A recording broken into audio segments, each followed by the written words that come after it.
Um, uh, Thanks for joining.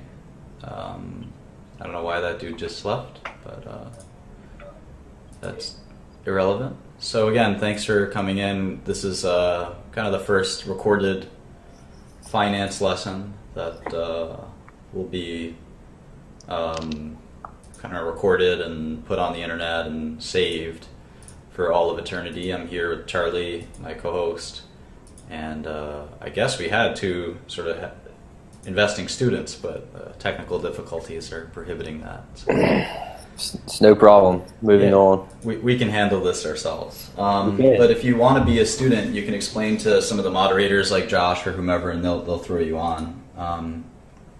So anyway, I get a lot of requests to do this, and it's probably my most popular topic. So thanks for joining.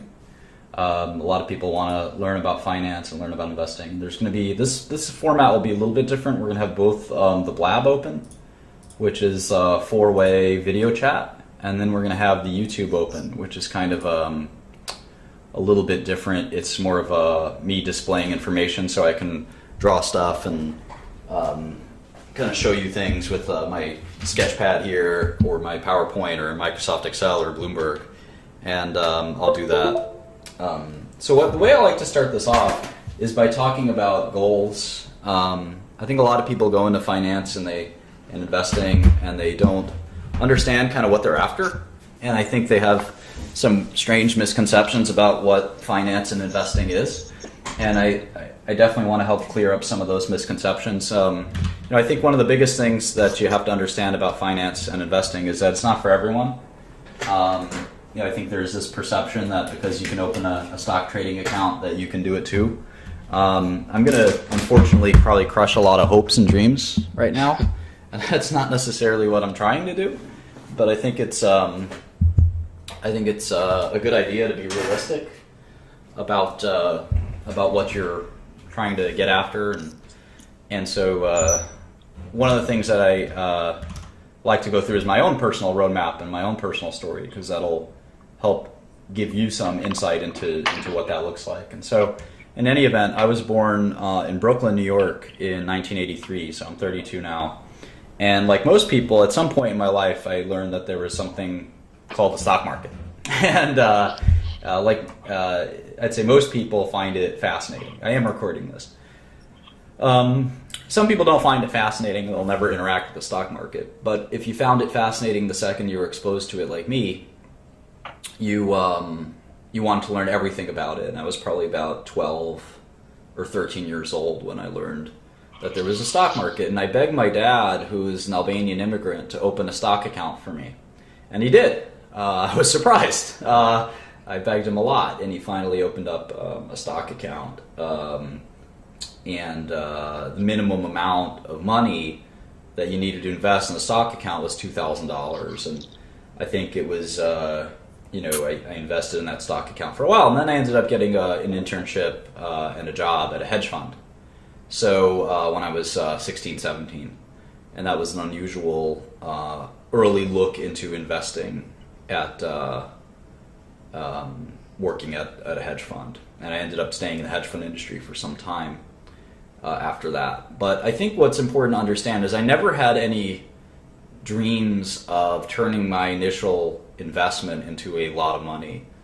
In fact, at the end of the day, what I understood and what I'm trying to tell you now is that when it comes to kind of this concept in the industry called OPM, or other people's money, and then we have, and I'm drawing this on the YouTube, and then you have a family office. There's sort of two options, right? And nobody here is wealthy enough, I don't think. Most of you at least are not wealthy enough. I'm sure there's someone who is, but most of you are not wealthy enough to just have your own family investing office. And what that means is you don't have any investments from any third parties, you don't have any partners, you don't have any investors, it's just your money.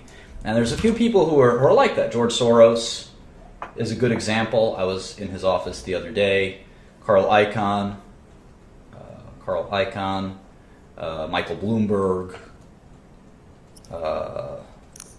Michael Dell, Most recently, Steve Cohen, a good one. Bill Gates has a family office called Cascade. I heard if you call Bill Gates' family office Cascade, they hang up on you and they say, "How'd you get this number?" And they change the number. But like a few hundred people work there, and in any event, the point is there's a handful of people that say, you know what, I don't even need investors. I'm just going to invest my own money. If you look at that list, that name, Soros, Icahn, Bloomberg, Dell, Cohen, and Gates, you are not that. You are not that. You will probably never be that. If you do want to succeed in investing, you're going to have to go the OPM route, other people's money, as we say. Other people's money.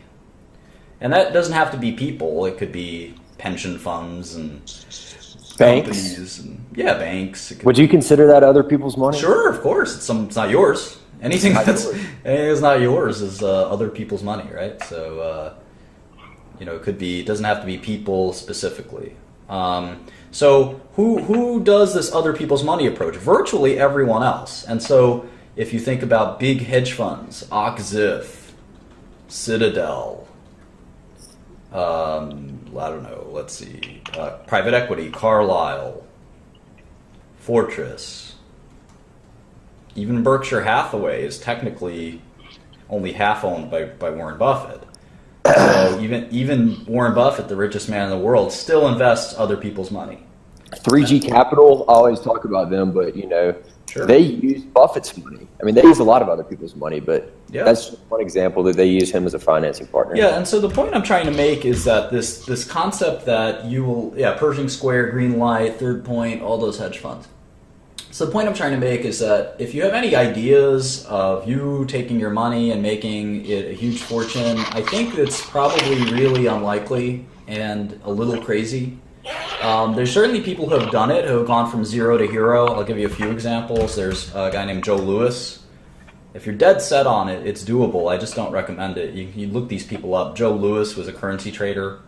And even, I think he's probably the best example. I was going to say some people got their start, like Bruce Kovner is a really good example, who kind of got his start doing that and ended up sort of getting more family office-y.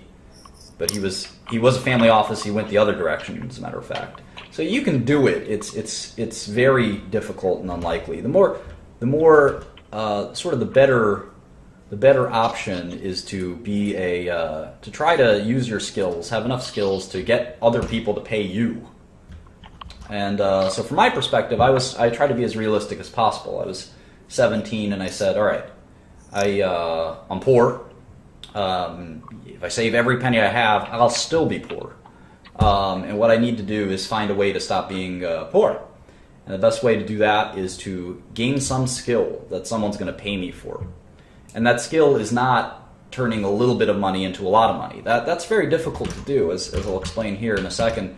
The very best investors of all time, the very, very best investors of all time make about 20% annual returns. And that's on the high end. That's a miracle, 20% annual returns. Most of them are making 10 to 15% annual returns. Anything above 20%, I think a lot of people view as suspicious. And this is, you can certainly make more than 20%. What I'm referring to is when you're managing other people's money. It's very difficult to make more than 20% per year. Obviously, some years you'll be up 40%. Some years you'll have made no money, maybe even lost money. But in general, the idea that you can make more than 20% a year over the long run is fallacious at best. There are people who have done it. Renaissance Capital, for instance, Renaissance Technologies, made more than 50% annual returns for a long time.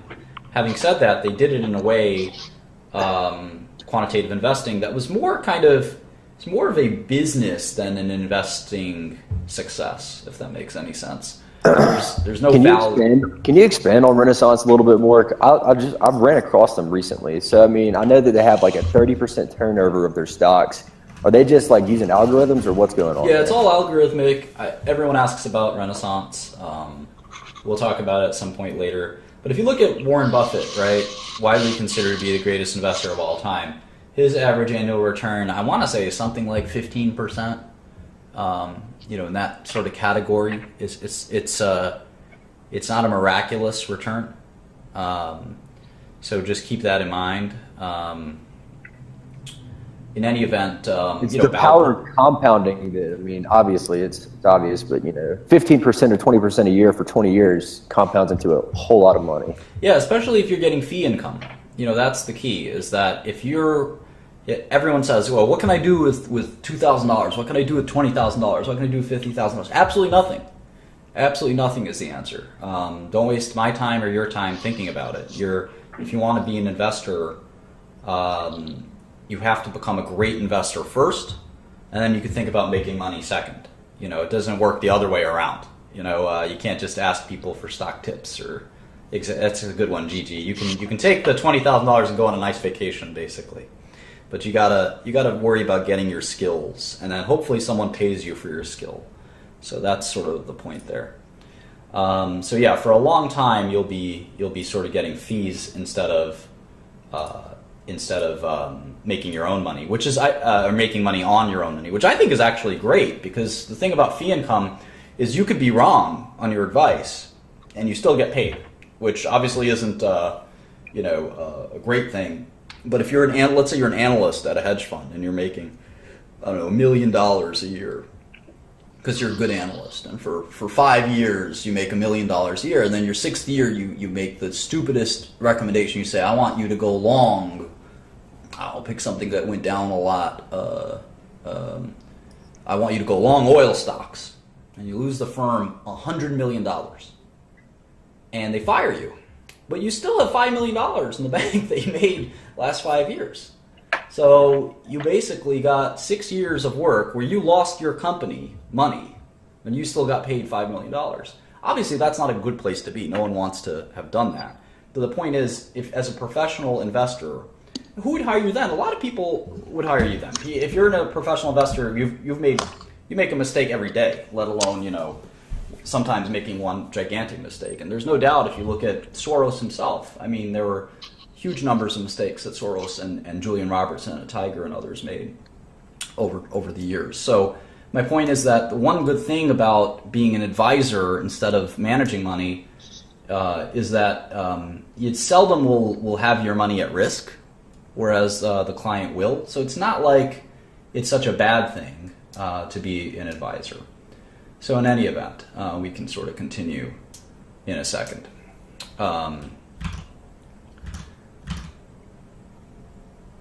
And then finally, I mean, the idea that your advice has to be worth something to someone before it can be valuable to yourself, I think that makes sense, right? From my perspective, I sort of said, well, I can try to invest my own money, my tiny amount of money, but why would I do that if someone else isn't willing to pay me for my advice? I mean, if I'm so good at this, there should be, and there's a free market out there should be someone who's willing to pay me and say, okay, I want to know what biotech stocks that you like, or what oil stocks do you think are good shorts, or what trades to do. I think that made a lot of sense to me as a kid, is that before I can invest someone else's money, someone should be paying me for at least some advice, one good stock pick a year, something like that, where it would make sense that I would be able to provide advice. And I also recognized as a child that I couldn't become an expert on something quickly. I wasn't going to. As a child, I looked at this kind of doe-eyed and said, "There's no way that I, a 17, 18-year-old, could just look at this and become an expert in, a year or 2 years." I understood that it would take 5, 10 years. And again, that's a good reason why it made sense to sort of take money to make money as an apprentice, to make money as an analyst, not to be the head honcho. That didn't make a lot of sense to me. And if I did it all over again, I probably would have stayed in that kind of vice president type, role, instead of being the big boss even longer than I did. So in any event, that's the way my personal roadmap worked. Like I said, I mean, I really like to point out that a modest rate of return is what you should be modeling out. There are large return strategies that exist very briefly, and they're mostly discovered by luck and not a systematic approach. So I know a lot of people, in fact, here's some moron commenting right now, so-and-so turned $2,000 into $7 million. Look, these things do happen, but they're, like I said, they're not systematic. They're luck. Yes, there's one person out of 20,000 people that try, they get a few trades, in a row right, and they'll make some money, and then they'll lose it again. And if they don't lose it again, it doesn't mean anything to you. You don't want to make money because you're lucky. You want to make money because you're good, and you have an approach that will work, whether it's a bull market or bear market, or you got lucky or you didn't get lucky, or whatever the results may be. So that's sort of the perspective that I think we're going to take here. Is we're not looking for quick hits. We're not looking for one fast way to make money. We're looking for a very long-term 50, 60-year approach that will work until the day we die, and we'll be getting a good, not an exceptional or insane, but a good, healthy rate of return for a long time. I'd be happy to make 7% annual returns the rest of my life. That would be an enormous return, in fact. And I think I'll tell you all about my theories on this, that I actually think that a 7% return is very difficult return to generate over the long run. Okay, so let's go to my next slide. So that's my sort of personal roadmap. The next part is just sort of, trying to achieve that and planning for it. And I think that this is the hardest thing in finance. A lot of people are bad at planning their career, and I would include myself in that as well. I spend a lot of time spinning my wheels, as they say, kind of running to stand in place, or whatever you want to say. Wasting time, and I think that's normal. There's a lot of people that do that before they really hit their stride, so to speak. And I think that that poor planning is difficult. And one of the biggest things is this soul-searching concept. It's very hard to know at a young age if you want to look at stocks for the rest of your life. You can't. It's sort of like when you ask a child what they want to be when they grow up, and they say astronaut, and then 5 years later you ask them about their astronaut dreams, and they don't know what you're talking about. It's not that different when you're 21, you're out of college, and your first job is an investment banker or a hedge fund analyst, and do you really want to do that for the next 20 years? And the answer is probably not. So for me, I thought I really liked stocks, and then I changed my mind. I really liked starting drug companies. I might change my mind again. And I think just being cognizant of that is sort of a difficult and tough thing to do, and it takes a lot of sort of stamina to do that. And most importantly, I think you have to have a Socratic attitude towards what your own strengths and weaknesses are. For instance, one of the things I didn't realize early on is that I happen to be extremely creative as an investor, and that's not something that I appreciated or understood early on. And it turns out creativity is extremely important in investing. But discipline is important too, and you had to be Socratic about whether or not you're good at everything, and nobody's good at everything. Everyone has some weaknesses, and for me, discipline was certainly one of my weaknesses. Another strength I had was work ethic. I could put in 100 hours of work, no problem, and I'd enjoy it. A lot of people couldn't do that. But I had other weaknesses as well. I was certainly early in my career, I was very immature and kind of my interpersonal skills weren't very good. Nowadays, I get along with everyone. But back then, I could be kind of a prick and a bit arrogant as well. And those are things that I kind of learned over time weren't beneficial to me, and probably were still, probably were not only not beneficial to me, but as an investor, but not beneficial to me as a person. So I've gotten a lot better in the workplace, being a friendly person that can collaborate and cooperate with people.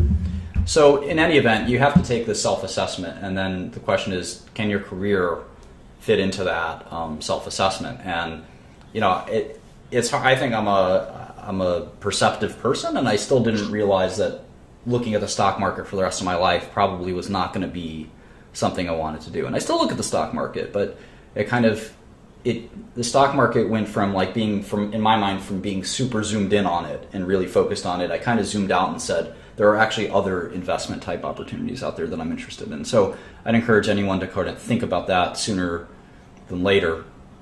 and understand your own weaknesses.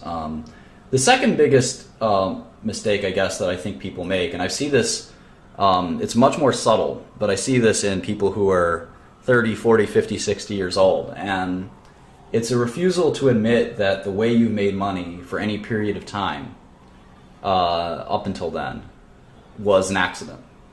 And that is something that I know people who made money for 5 years in the market. They did really well. They made maybe $20 million. And they are still running the same strategy for the next 30 years. And it doesn't make them a dime. And I feel terrible for these people because there are moments in time where like volatility is super expensive, right? For 5 years, volatility would be super expensive. And anyone who shorted volatility for those 5 years made a fortune. But then volatility will be perfectly arbitrage for the next 30 years. And you can't predict this stuff. And that person will label themselves, I'm the best volatility trader. Well, it turns out that you're not the best volatility trader. You just kind of were there and you made a little bit of money, and that's that. And you have to sort of recognize luck versus skill. And I think it's the most paralyzing phenomenon is when you decide that the little bit of success you had, you ascribe it to this cosmic amazing skill that you have, instead of the more likely reality, which is that you probably just got lucky, you kind of fell into a trade, someone told you about a trade. It's not you, you're not great at something. You have to sort of take a sober self-assessment and say, how do I improve what I do? And that's really hard for people because let's say you're 35 years old and you just made $20 million and you have 3 kids. It's pretty hard to go to your family, your wife, your kids, your investors, your employees and say, hey guys, we got lucky, we don't know what we're doing, and we gotta... Here's your money back. Yeah, we gotta give the money back, and I know they want to give us another $1 billion, but we really don't know what the fuck we're doing, and let's just kind of be humble and conservative. And I don't think that works for a lot of people. People instead, they want to press the gas. They want to move forward with it. And this happens a lot in so-called multi-strategy funds where one trader does well for 1 year on his $100 million portfolio, then he gets a $1 billion portfolio and he loses more than he made in the first year. So in any event, there's kind of a lot of that soul searching and being patient in understanding how sustainable your strategy is. Again, if you want to build your strategy on one little investment opportunity, you have to ask yourself, what are you going to do 2 to 3 years later? That's not something that's going to sort of be there. Mentors and guides, very important. I don't think you should ever have a mentor that hasn't done unbelievably well. And this is a controversial opinion of mine. I like to say, even, you might want to sit down before you hear this, I like to say you shouldn't listen to anyone who hasn't made $50 million, $100 million, $200 million. You should not follow people who have not succeeded. This is the investing in finance. It's literally the money industry, right? And there's a lot of rich people to follow. And if you're taking advice from someone who sounds like they've done really well, is really flashy, but you can't really tell how much money they've made, don't listen to them. You're better off not listening to people and avoiding bad habits than picking up, and waiting for the right mentor, than picking up those bad habits and getting into a lot of trouble. Because I think that, Charlie, you could definitely expand on this, but there are a lot of bad habits in investing that people, if you get those bad habits, you may not be able to shake them for a long time. I don't know. I think of my brother he likes to trade in stocks, and he's been trying to catch the falling knife in oil for 8 months. And oof. That's a bad habit for sure. The best way to find a mentor, a good bad habit is not being attracted to a stock because it's fallen in value. That's a terrible habit. Yeah. And I've had to learn how to shake that habit for 10 years. Don't buy the first downtick just because you think it's on sale now. It's a silly and insane kind of habit. Another habit is you buy growth stocks because their revenues are increasing or something like that. There's a lot of ways to kind of, there you go, losers average into losers. Thank you, CT, one of our better participants in this chat. So yeah, learning those bad habits will really kind of destroy you as an investor. So getting bad advice is, and by the way, there are people who have made $1 billion investing who still give bad advice all the time. It happens. I mean, we all have our bad habits. But you're better off listening to the people that have made 100 million, 500 million, $1 billion instead of listening to the guy that made $1 million by accident. And now he's probably going to go broke soon. That's the kind of person to avoid. And that's so difficult to say though, because most of us just don't have access to those kind of people. I mean, well, so that's where I wanted to get to that, because it's funny. I like the story where I'm not sure how much of it is true, but it's a cute story anyway. Albert Einstein was a young physicist, and he looked up Max Planck's, the great physicist Planck. He looked up his address in Germany, and he just went to his house, and he knocked on the door, and he explained what he was there for. He was a fan. He wanted to talk physics, and Planck invited him up for tea, and they had a 3-hour meeting. I got a job at a top hedge fund when I was 16. I think that if you pay attention, you put your ear to the ground, just the right amount, and you focus on what's important in your goal, you'd be surprised at how quickly and easily you can sort of accrue this knowledge. There are people, a good example is this guy, Palmer Lucy, who invented this crazy device called the Oculus. It's this virtual reality machine. Palmer was 18 when he invented it, and it's this little doohickey. It's pretty dumb idea, quite frankly. It's pretty easy and to have made. And I regret making it myself. I tried to invest in this company, and they unfortunately turned me down. And then that would have been a good investment. They sold their business to another company called Facebook or something like that for $2 billion, and it is what it is. But the point is, Palmer, when he started Oculus, he was I think 17. And do you know how he got his funding to start Oculus? He had a message board that he would go on. And on the message board, one of the users on the message board was the guy who started id Software, who created Doom, the famous video game. Great game. Great game. And the guy who created Doom, this guy Carmack, was listening to Palmer talk about virtual reality. And Palmer was an expert in virtual reality, even though he was 17 or 18. He was a dropout, I think, or something like that. But he was brilliant at one thing. And Carmack started messaging him, saying, look, you may not know this, but I'm actually kind of someone who might be able to help you. And Palmer said, let's discuss that. And they started Oculus. And they created a $2 billion business. So the point is, I think if you focus and you don't, again, to me, it's also about psychology in my PowerPoint here. If you don't think you could ever meet a mentor or a guide like that, then you probably already have lost the game.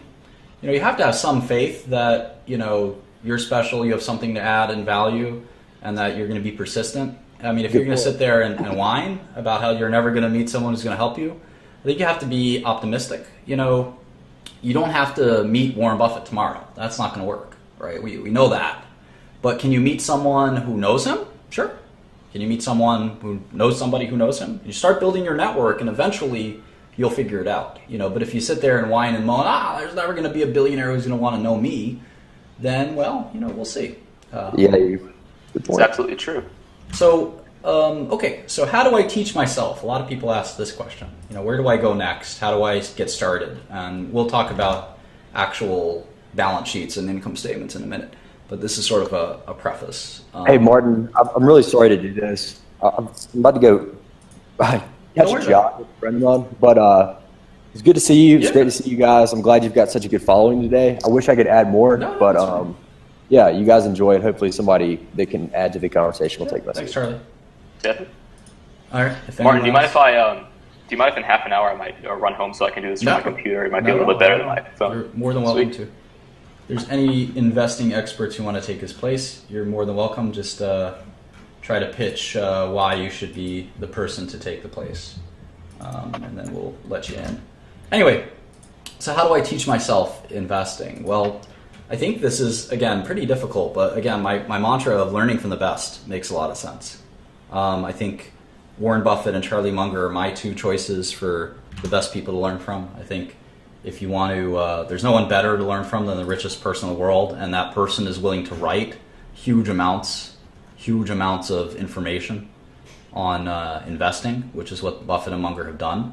And they do interviews, there's YouTube videos, and if you read all of those things, that's what I would recommend. There's a number of Warren Buffett books that are out there that I think you should take advantage of.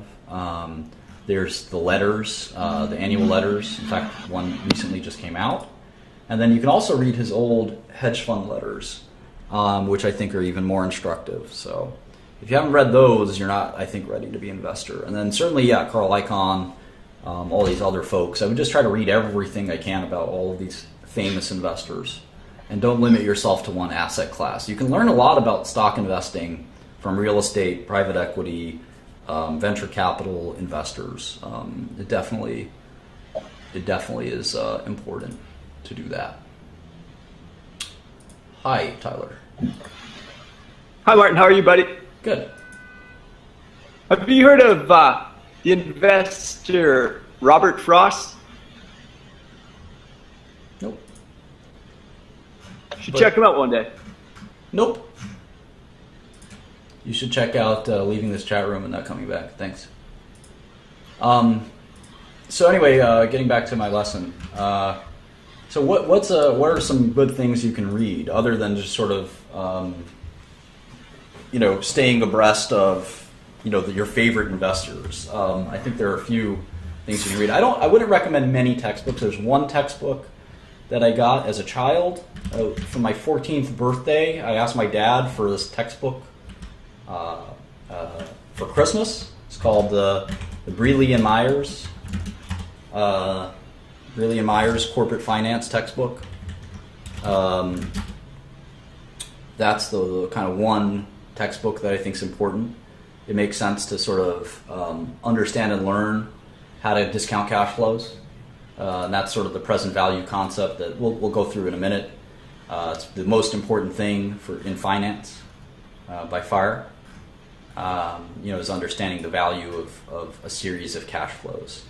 That's kind of what finance is all about at the end of the day. Yeah, I think that textbook is still being used. So I'm glad 18 years later, that it's still a popular finance textbook. So that's the only kind of textbook I would recommend. I think that all of finance, a whole major in school can be taught pretty much in 10 minutes in one formula. So I regretted being a finance major myself, but that's that. Can you be quiet? Sorry, I'll be quiet. Yeah. So in any event, if you want to get really interested in sort of the some really advanced parts of finance, I think you can definitely go to the Journal of Finance, and this is where it gets a little more complicated. This is a pretty scholarly journal. It is a bunk bed. What? Oh, I'm sorry, I'm just reading. Journal of Finance is a good example of a very kind of technical manual. Here's just flip to page 2113, retrospective inference and equilibrium prices, and they list this gigantic math formula that I think you'd have to be a PhD in math to understand, or something like that. And finance can get more complicated than just the Brealey and Myers textbook. But if you want to read the Journal of Finance, I think you'd. I don't know why necessarily you'd want to, but it's something that you may enjoy. Or you may just enjoy the fact that there are people that spend their time analyzing that kind of stuff, and I do think it's somewhat important. Somewhere more practical in the middle is Demodaran's work. Demodaran is a professor here at NYU, and I think that his website is probably one of the best finance websites there is. Like most professors, he doesn't have any practical kind of experience or knowledge in investing, but he is kind of one of the value gurus, or valuation gurus, I should say. And I think you can definitely, go through it and check out some of the stuff he's done. In terms of two sort of practical works for investing, I think there's two very good works. One is out of print, and I think it's a copy of the book is $15,000 or $20,000 or more, and that's called Seth Klarman's Margin of Safety, and it's a book by the current hedge fund manager of Baupost Capital, Seth Klarman, who is a legendarily good investor. And when Warren Buffett was asked, what investors do you like, he couldn't think of any, and then he said, Seth Klarman, maybe, which is, I think, very telling that he wouldn't really recommend anyone. But he said, Klarman, yeah, maybe Klarman, that's it. Other than me, just Klarman. So it, like in rap music, it takes a lot of, if someone asked Jay-Z who his favorite rappers were, he would look at the person and say, what the hell are you talking about? In the same way in investing. And the fact that Buffett would even say Klarman's name is, I think, very telling. So I think you can get the Klarman book online. You can steal it if you want. I think it's widely shared and traded. I think I've got a copy of it that way. I don't recommend doing that ordinarily, but there's no copies left. And in a case like that, I think most people don't mind getting a copy of The Margin of Safety. The second book I recommend, which I'm trying to find here, I can't find it, is called Phil Fisher's Common Stocks and Uncommon Profits, which is pretty much the only, I think, investing book you need. I don't think the Graham Dodd books are that helpful. But PDF of Margin of Safety will go a long way. I think you can replace the Graham Dodd books with the Margin of Safety. It's kind of a modern version. So Phil Fisher is a good example of basically it's a great book. It's a manual on due diligence in my eyes. And it's not like there are not other books. I'm not telling you that there are not other good books out there. I like Jack Schwager's series of books, like the Money Masters series, where he does an interview with all these various investors. There's a number of those books. There's a book called Business Adventures that Bill Gates and Warren Buffett both agree is a fantastic book. So there's a number of books out there that you can read, and the more obsessed you get with all this stuff, the better. Okay, so that's enough for kind of the introduction to like the soft stuff in terms of market wizards. There you go. That's sort of enough with respect to introduction to kind of like what how I view the career and the kind of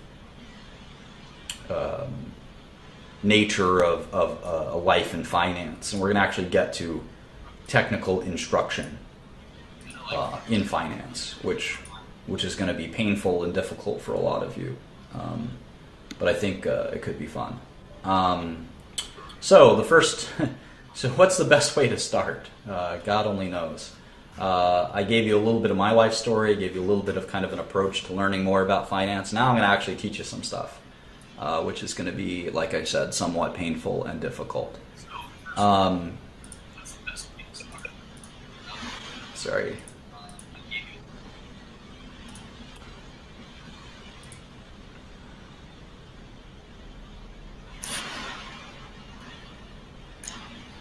Okay, so where do we start?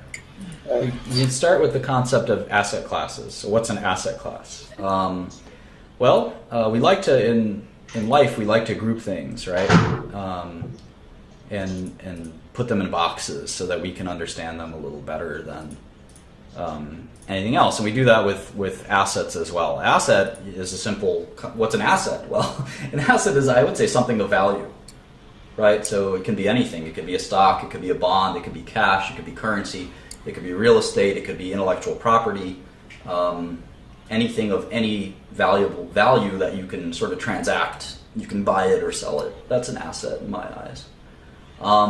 So in any event, what assets do we focus on? I think most people start with stocks, and I think it's a good place to start because it teaches you a lot about how most businesses work. And stocks are apply both to private and public equities. So I think there's a good way to kind of start. But it's, unlike most people, I don't think you should stop with stocks. And I think that's another mistake a lot of people make, is they focus only on stocks and they never invest in bonds. They never invest in private equity. They just do public stocks, and they just do large cap public stock or something like that. You will never succeed, I think, if that's all you do. I think you'd have a very, very, very hard time having success as an investor just focused on one asset class. I think it's a recipe for disaster. And you have to sort of expand your horizons into other asset classes, especially when I hear someone just as U.S. one sector, U.S. technology, large cap stocks. I just sort of sit there and laugh and say, all right, that's not going to work. You need at least experience in bonds and other asset classes, I think. So in any event, we are going to spend some time talking about equity. And I segment equity into public equity and private equity. That's a pretty simple way to do it. Equity is shares. And the reason we call it equity is because each share is equal to the other. So you could have one share of McDonald's, and that share is exactly the same as someone who owns maybe 1 million shares of McDonald's. They have 1 million of the same share. So there's an equitable nature of those shares. That person's got way more shares than you, and they can influence the company way more than you. But there are different classes of stocks. Yep. Assuming there's the company is one class of stock, right? You all share in that company, and that's why they're called shares, and that's why it's called equity. They're all kind of mean the same thing if you know the etymology of the word. And so in any event, that's kind of the nature of why we call it equity. And you own a share of what? You own a share of a business, and that's, I think, a really important sort of concept. Bonds are debts, so they're obligations. They're financial obligations. So it's a borrowing. A bond is a borrowing of money. So it's very different from a stock. A stock is a share of a business, whereas equity is a share of a business, whereas debt is or bonds are obligations. So, woof woof indeed. In any event, we also call debt credit sometimes. All right, so let's hone in on stocks, and this is sort of where it gets a little technical and a little annoying. And there's, I'd say, other than open mind, there is a limit to how many shares you can own in a company. It's how many shares they have issued, and we'll talk all about that in a second. There's a couple of great things about finance and a couple of terrible things about finance. One terrible thing is that it takes a long time to understand, and it's pretty technical and difficult. And even when you understand it, it's very hard to do successfully. One of the things that I didn't mention in my introduction, my preface, is that you cannot be a part-time investor. That concept is illusory. There are huge numbers, buildings full of people that try to be good investors, and they suck at it. You cannot do this from your couch in your spare time and or do well. You will lose your money. I guarantee it. Maybe 1 out of 1,000, 1 out of 10,000 will buck the trend, but 99.9% of you will fail miserably. And I think that you should not. The only reason you should be watching this is because you have an interest in professional investing. You will not succeed trying to do this on your own. Like I said, I've employed a floor of people trying to make successful investments, and it doesn't matter if you're trades or investments. It doesn't make a difference. You will not succeed, in my eyes, if you don't make it a full-time effort. You can certainly do it with one person. I don't think it's the number of people that matter. I just think it's the amount of focus and attention that you bring to the table that's relevant. And it doesn't matter if you're a long-term holder or a short-term holder. And if you can't hack it, don't invest. There's plenty of ways to make money. I think if you're Steven Spielberg, you make money making movies. And if you're not Steven Spielberg and you want to be Steven Spielberg, focus on that. Try to become Steven Spielberg. Don't focus on investing. It's not for you. It's fine.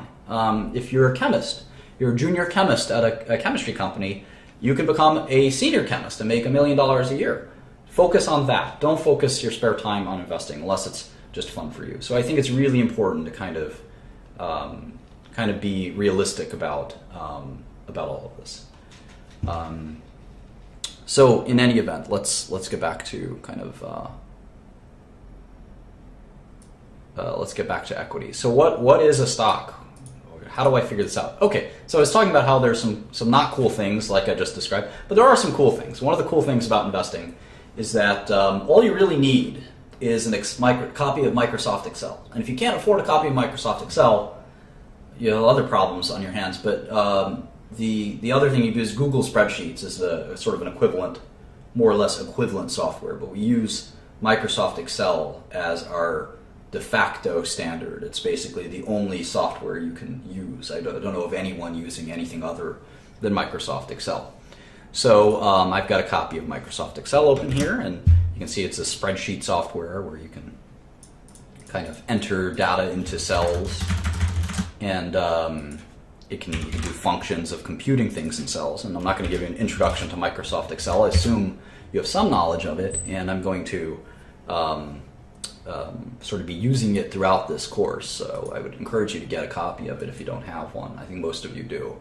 OpenOffice is, or whatever the Google Spreadsheets equivalent is also just fine. So I gotta block this guy. Anyone spamming is going to be blocked by the moderators. So if you write the same message 10 times in a row, we're just gonna block you, and you're gonna have to make a new thing. And yeah, so you can actually also use a notepad, and I think that's perfectly fine. If you don't want to use Microsoft Excel, I think you don't have to. You can just use a notepad. There's no reason to need software at all. So we'll talk about that in a second. Please don't write stuff like RIP or RECT or whatever. Okay, so you need Microsoft Excel. And then the only other thing you need is an internet connection, in my eyes. You don't need Bloomberg. I have the Bloomberg software open. It's $2,000 a month or so, and that's a lot of money. But you don't need that. Bloomberg just makes it a little easier, quite frankly. It's easier. It's in fact easier. I don't use Bloomberg as much because I go to the SEC's website, sec.gov, and I click this search options, and this is sort of my main web page. For many years, this was my home page when I was really interested in investing. This was my home page, believe it or not. That's all, and you can calculate this stuff with pen and paper. It's not that important, but Excel makes it a little easier. So anyway, the SEC filings search page was my favorite. Still is one of my favorite websites, and you can just search for public company filings using this. And you can type the company name, or you can type the ticker symbol. If you don't know the ticker symbol, you can look that up. But let's look up Walmart. WMT is Walmart. So if we do that, we can see all of their SEC filings. And here I'll sort of link this. I use an abacus, Smokey says. Here's the SEC. Is the Securities and Exchange Commission of the United States of America. Here's the link to Walmart and their filings, and you can see that all public companies in the U.S. are required. They're required to make periodic statements of their income and so forth. So we'll talk about that in a second. Yeah, don't give me advice on what to use or not use. That pisses me off quite a bit. You should check out this website, bro. It's better. Okay, so what are the ways we look at stocks? So the way I look at stocks is there's six things that I look at for every company. It's the first 6 things that I look at, no matter what. I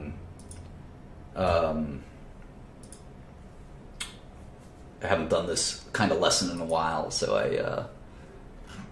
distracted by all the comments. But let me stick to the plan. There's 6 things that I look at for any stock whatsoever, public or private equity. And the first is the stock price, because it's going to be a determinant of the other 5. And the stock price is relatively easy to look up. I would go to Yahoo Finance, finance.yahoo.com. It's I think one of Yahoo's most valuable properties, if I recall correctly. And I just go there, and all right, Bobo, you're typing too much. We're gonna block you. A little too much. A little annoying. Too many comments. So anyway, I'm having a lot of fun here. So anyway, you go to Yahoo Finance, and let's pick a company. Why don't you guys type some company names out here? We'll pick one. Twitter, Comcast. Don't type tickers. I don't need tickers. This is for people who don't know what the stock tickers are. Apple, Salesforce.com, Yahoo.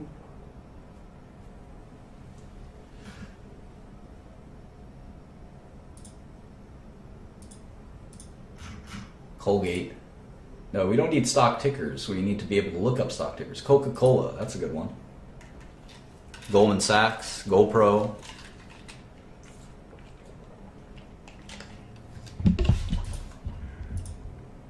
Okay, so let's pick one of these up. Let's pick one of these. Let's do Coca-Cola. So I type Coca-Cola. Well, that didn't help me too much. Let me click show all search results. All right, that didn't help. Well, as I type Coca-Cola, it says up here, the Coca-Cola Company. And Coca-Cola has a hyphen, which is the Coca-Cola Company. And you can see the stock ticker is KO. KO. And I know that's confusing because you also see here's Coca-Cola Enterprises, and here's Coca-Cola Bottling.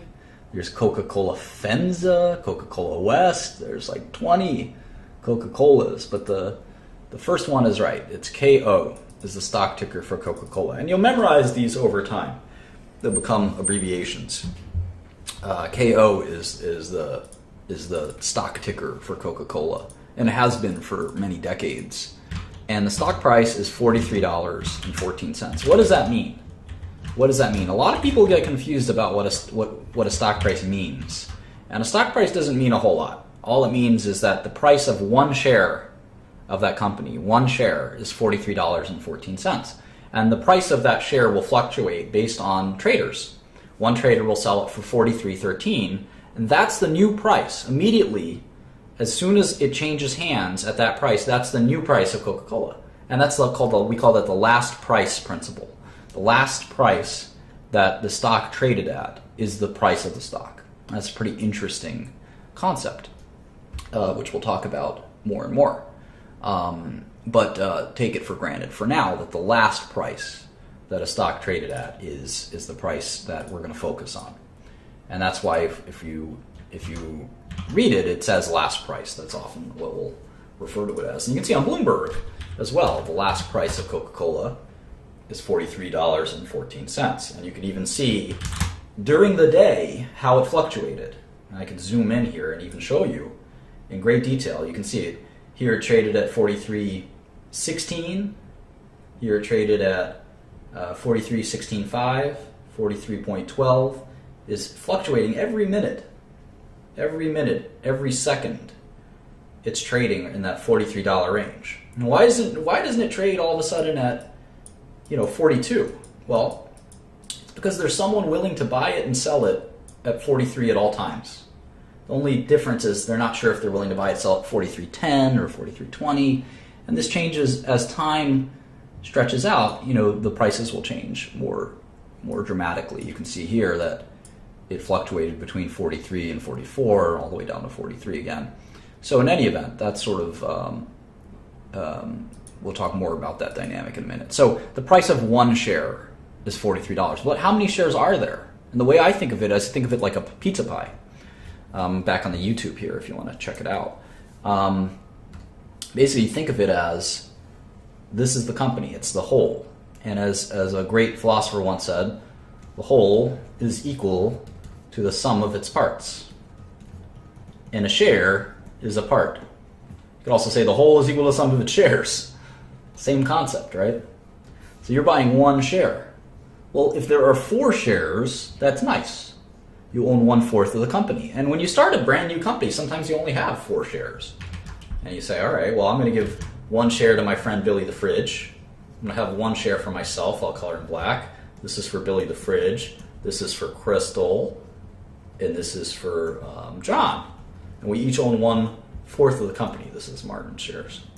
Okay, well, what about Coca-Cola? There's one, let's say you bought 1 share for $43. This is your share. $43.14. And maybe you got lucky and you bought it for $42, or you got unlucky and you bought it for $44. What difference does it make? Well, how many shares are there? How many shares are there? Well, let's go back to our plan here.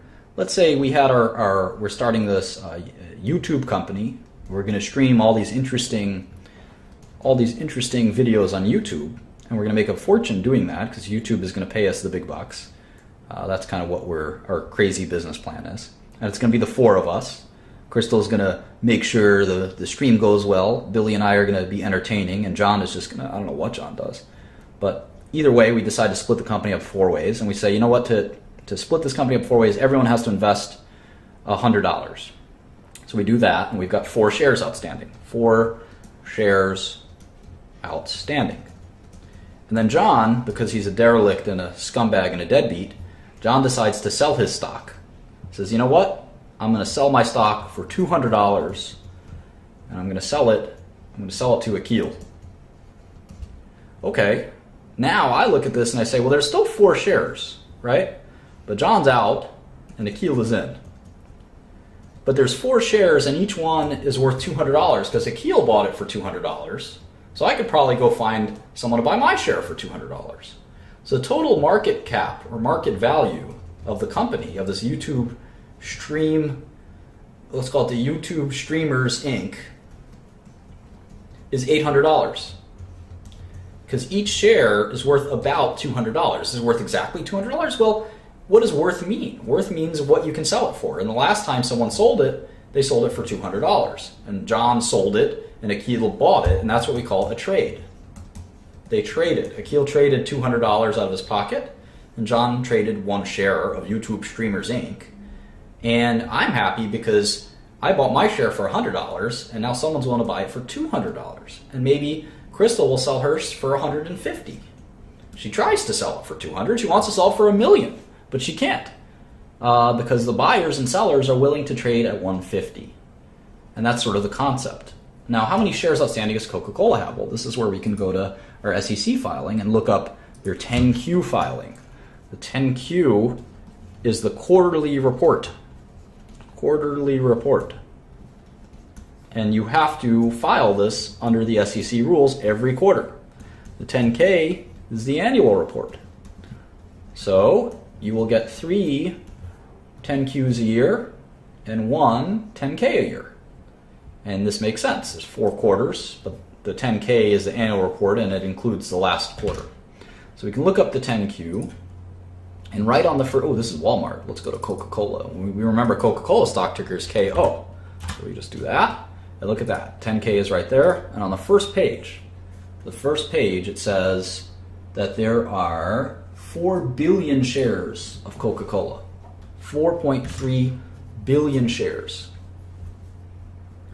4.3 billion shares.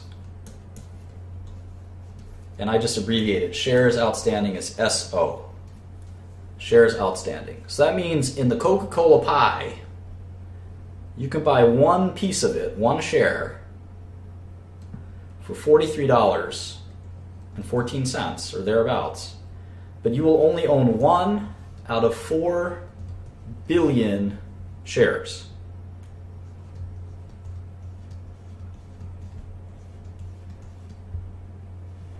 Wow. 4.3 billion pieces. So even if you bought 100 shares, how much would that cost you? Well, it's $43.14. I want to buy 100 shares. Let's see here. It's $4,314. Now that's a little bit more money. That's a little bit more money. That's the price of a nice Kanye sweatshirt, for instance. $4,314. So you can instead of buying the Kanye sweatshirt, you can buy 100 shares of Coca-Cola. But now you own 100 shares. Maybe it's a little bit bigger, this line. You own 100 shares out of 4.3 billion shares. Well, what if you wanted to buy 100,000 shares? Well, you can add 3 more zeros. It would cost you $4 million. That's about the price of Kanye's album sales. That says album sales, $4 million. Or maybe how much he might make from the album. Not a lot.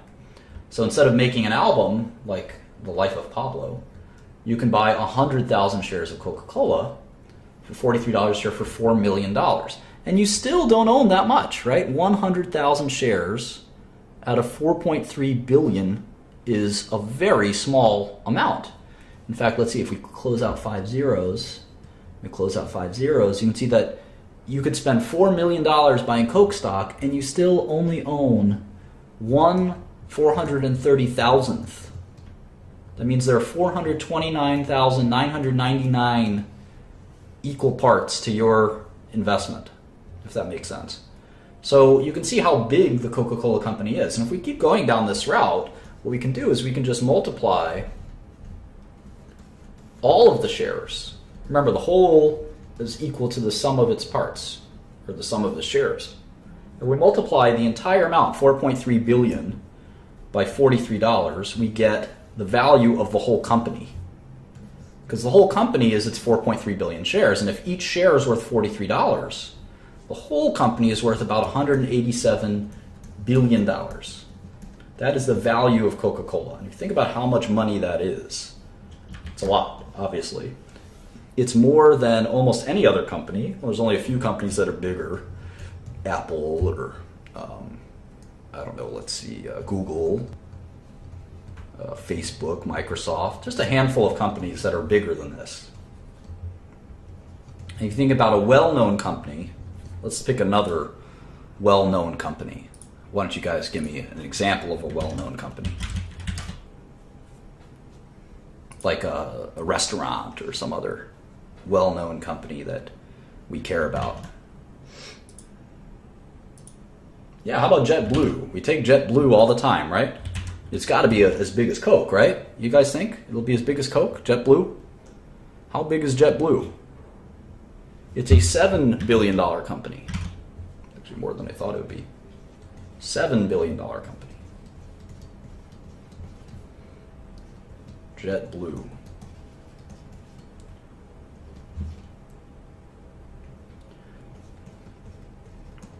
How about Southwest Airlines? How big is that? That's got to be as big as Coca-Cola, right? It's a $27 billion company. That's more than I thought. Wow. Hooters? McDonald's? McDonald's is a huge company. It's a misleadingly small companies. Apple is 700 billion. White Castle. Let's pick some other companies. Let's pick. Here's a drug company I'm familiar with. It's called Agerion. It's a $163 million company. They have an FDA-approved drug for a rare and deadly disease, and it's worth $163 million.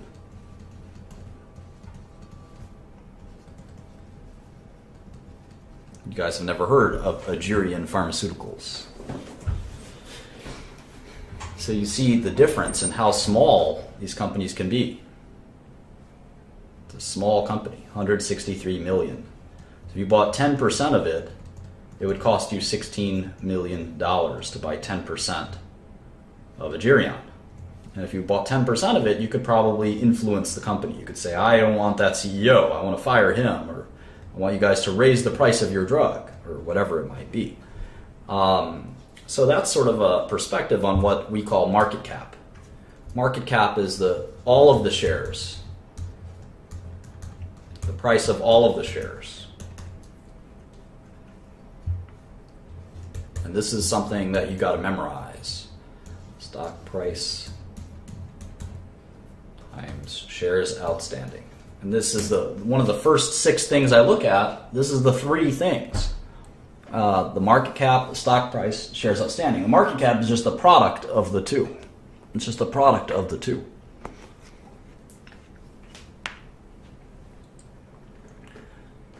And you'll notice that the share price has no resemblance to the value of the company. Let's take a look. So zoom in a little bit here. We're going to do Coca-Cola here. Coca-Cola. I'm going to do my Agirion Pharmaceuticals. Let's see, what was that? Agirion stock price was like $5.66. Let's do JetBlue.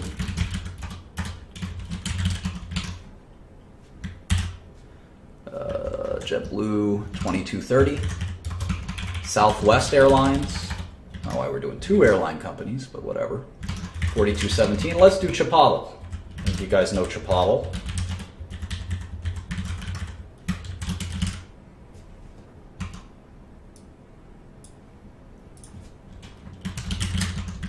Chipotle. 506.01. All right. Okay, so you see, let's just do, let's quickly look up all of these, okay? So Coca-Cola, we already looked up. It's 4.3 billion shares, and we'll do these in millions. So if you're putting numbers in millions, a billion would be 1,000, if that makes sense. All right, so this is $185 billion. That's the market cap. Now, how about Agirion? Let's look it up. Agirion stock ticker is AEGR. So I'm going to go to the SEC website. I'm going to click search, very quick. AEGR. I'm going to go to their last 10Q. I'm going to look at the first page. It says they have 28 million shares outstanding. And immediately you could say, oh my God, they have 28 million shares outstanding. Coke has 4.3 billion shares outstanding. It's pretty interesting. And you can see it's a small company compared to Coke. Coke's 1,000 times bigger than Agirion Pharmaceuticals. That makes sense. Agirion is a rinky-dink little drug company with, I think they have 2 drugs. Coca-Cola is a global monster. How about JetBlue? JetBlue stock ticker is JBLU, I think. There it is. First page, it tells us how many shares outstanding. 321 million. The market cap is the product of the 2, so JetBlue is worth about $7 billion. How about Southwest? Southwest is a crazy stock ticker. It's called LUV. LUV. Love. And it has 638 million shares outstanding. So you see a sort of it's not a pattern or anything, but you sort of see how this works. The number of shares outstanding you have is pretty important. It's not the stock price is not the only. It's not the only determinant. And you can see here, Chipotle has only 30 million shares outstanding. But each share is trading at $500. So if you just look at the prices, it doesn't really tell you anything, right? I mean, Chipotle, or Chipotle, some people pronounce it that way, I don't, I refuse. Chipotle is a stock price of $500. That's 10 times the stock price of Coke. But Coke is 10 times bigger company. So stock price doesn't really mean anything. It's just sort of, it depends on how many shares there are. There are 4.3 billion shares of Coke. So even though they're worth 10 times less, each share trades. It's not worth, they trade for 10 times less. The company's value is the only important thing. And this is the value of all the shares. This is what's important, the market cap, market capitalization. And you can see the biggest company is Coca-Cola. The second biggest company is Southwest. The third biggest company is Chipotle. I'll say it right for once. And the Chipotle is an inside joke. It's an inside joke. And JetBlue is the fourth biggest company, 185 billion, 27 billion, 15 billion, 7 billion, and a pesky, tiny 164 million. That's like nothing. That's a tiny company. So what are the world's biggest companies? I can actually look this up on Bloomberg very quickly. This is one of the reasons Bloomberg's decent, is I can just look this up. I could do, how do I do this? Market cap. Hang on. Oh, it did it for me. Hang on. There it is.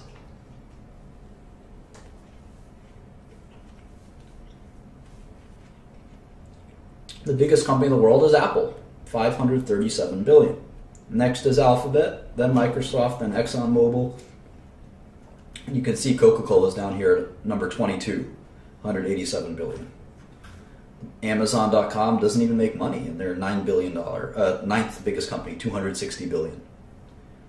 General Electric, Johnson & Johnson is the biggest drug company, 292 billion. Facebook, Berkshire Hathaway is Warren Buffett's company. ExxonMobil, the oil giant. Microsoft, we all know what they do. Alphabet is basically Google, right? So it's Apple, Google, and Microsoft are the three biggest companies in the world. This is not just in the US, this is in the world. In the world. In fact, if you look at Facebook and Amazon, you can see that there are 5 of the top 10 are tech companies, and only 1 is a drug company. I think it should be the other way around. I think drug companies do more important work. But you see a few more here. You've got Roche, which is a drug company. You've got Pfizer. You've got Novartis. So there's plenty of drug companies up in here. And you go down, you can see the $100 billion. These are still huge companies. $50 billion, $40 billion. And you start to, you probably don't know all of these companies. Like, who the heck is Etisalat? I think it's like a satellite telecom company in Saudi Arabia or something. But you recognize some of these. We all know who FedEx is and Carnival Cruises. Who the heck is Suncor Energy? Never heard of it. And you can go all the way down to a $1 billion company, or a $3 billion company at least.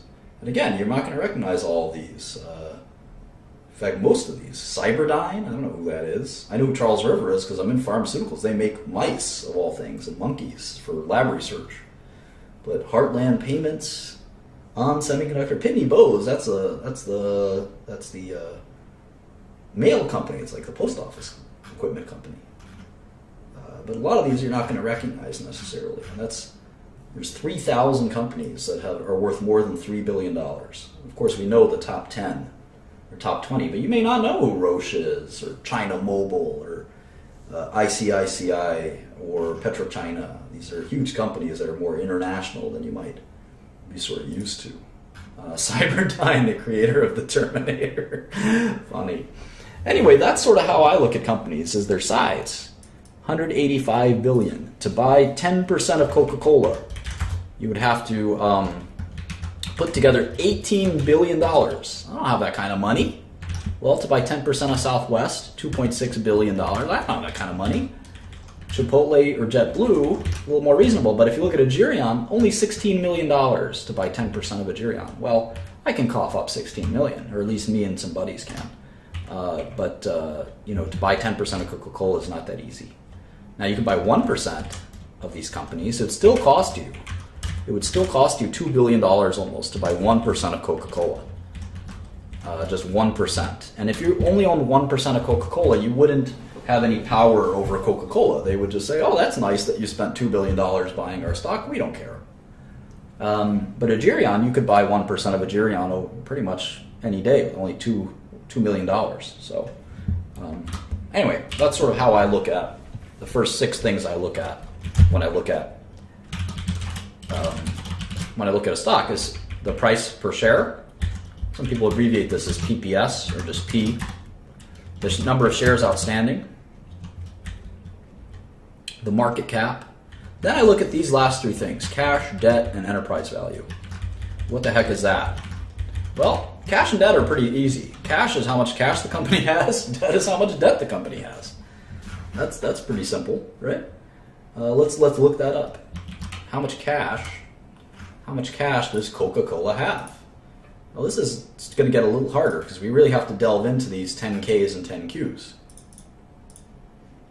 So we remember the stock ticker of Coca-Cola is KO, and we see here a 10K. We have to sort of in our mind ignore all these other filings until we see this one, the 10Q. 10K, 10Q, another 10Q, another 10Q, and then last year's 10K. Last year's 10K.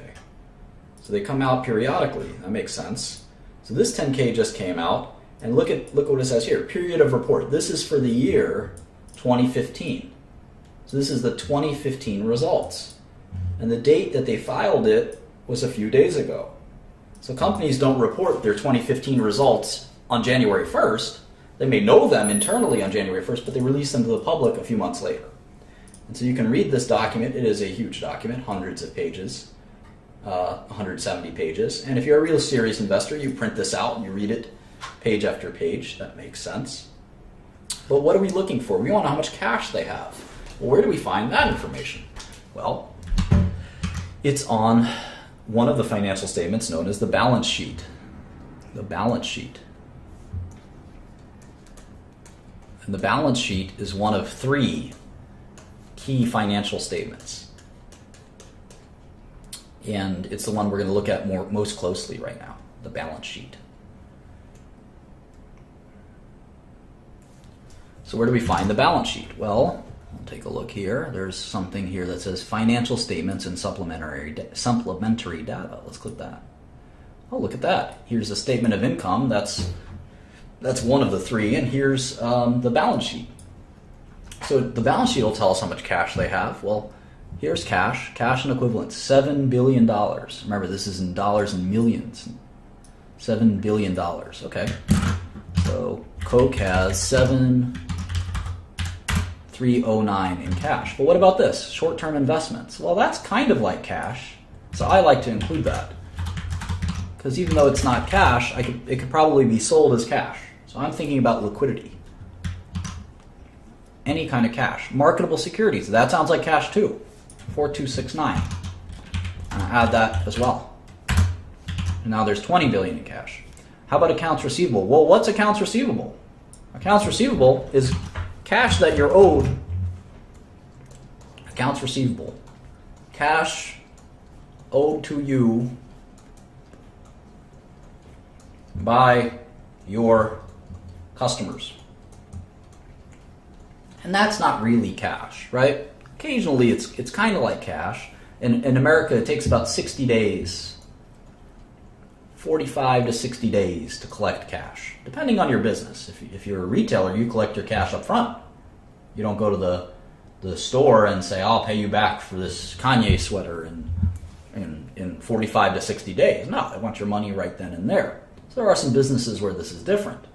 But for most of corporate America, you're looking at 45 to 60 days. And so accounts receivable, I don't think of it as cash. When I think of cash, I think of any kind of cash in a bank account. I think of stocks and investments. I think of bonds. Anything that's kind of like I could sell tomorrow. And that the value won't be disputed. The value won't be disputed. It's easy to calculate the value. And they're liquid in some way. I can sell them. You could sell accounts receivable. I mean, it's close, but it's just kind of where I cut it off as cash. Inventories, well, this is soda, basically, right? Prepaid expenses, assets held for sale. We'll talk about all this stuff. They're all accounting gibberish. Here's some more investments. Equity method investments and other investments. So I'm going to include these too. 12,318. 3470. All right, we're up to $36 billion of cash. Is there any other cash? No, none of this is cash. All right, so we're done with the cash side. So they have 90 billion of assets, and about 36 billion of that I felt was cash and cash-like. How about debt? Well, now there's liabilities. In the balance sheet, you have assets and liabilities. All right, what kind of liabilities there? Where's the debt? Well, here's long-term debt, 28 billion. And I know a lot of you might say, well, what does that mean? Well, companies borrow money. That is very common. And the bigger the company you are, tends to be the more that you borrow. And debt does not mean, it's not a bad thing. Debt is not a bad thing. Here's some more debt. And here's some more debt, 13,129. And you can see that Coca-Cola actually has more debt than cash. Isn't that crazy? You would think that in business, the more you succeed, the more cash you build up, but that's not true. Big companies, what they do is that they'll invest their excess cash and they'll borrow money on because they have good credit, right? Most small companies can't borrow money, like Agerion Pharmaceuticals would have a hard time borrowing money. But Coca-Cola, they can borrow money at low interest rates. They can borrow money at low interest rates. And they do that. And they use that money to do acquisitions. They use that money to pay dividends. They use that money to buy back their own stock. And what I like to look at is net cash. So net cash is cash minus debt. In this case, it's about negative 9 billion. And if we add that to the market cap, we get something called enterprise value, which I'll discuss in a minute. Hang on one second.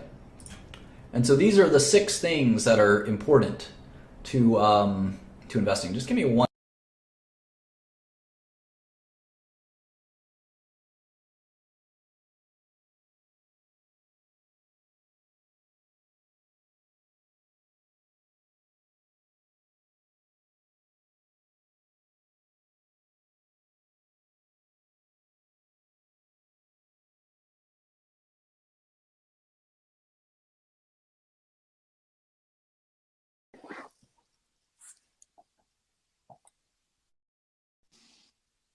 Hey, let's talk some investments, guys.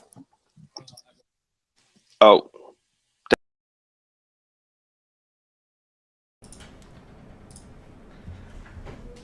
Okay, I'm back. Sorry about that.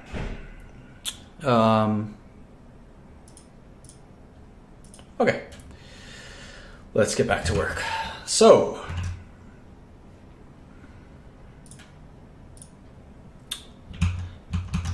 okay, so we have market cap and then cash and debt. And cash and debt, it all makes sense, right? I mean, you cash and other investments, basically things that I can sell and have cash.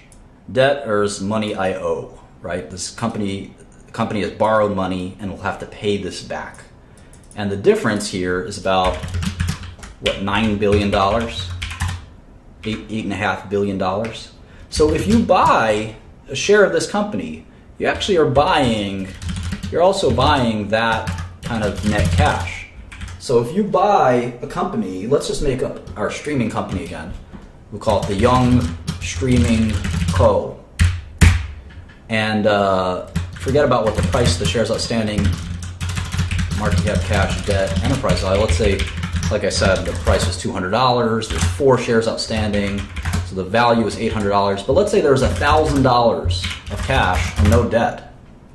When you buy all 4 shares of the streaming company, you've bought the company. If you bought all 4 shares, you've bought the company. You've bought the entire company. And if the company has $1,000 of cash, what ends up happening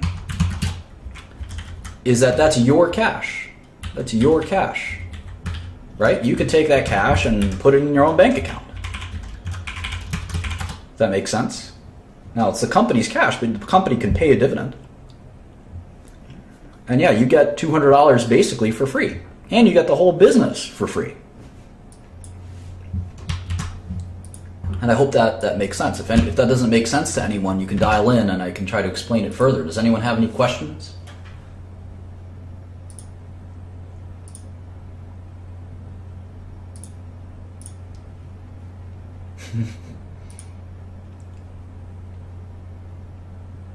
Dial in and ask the question.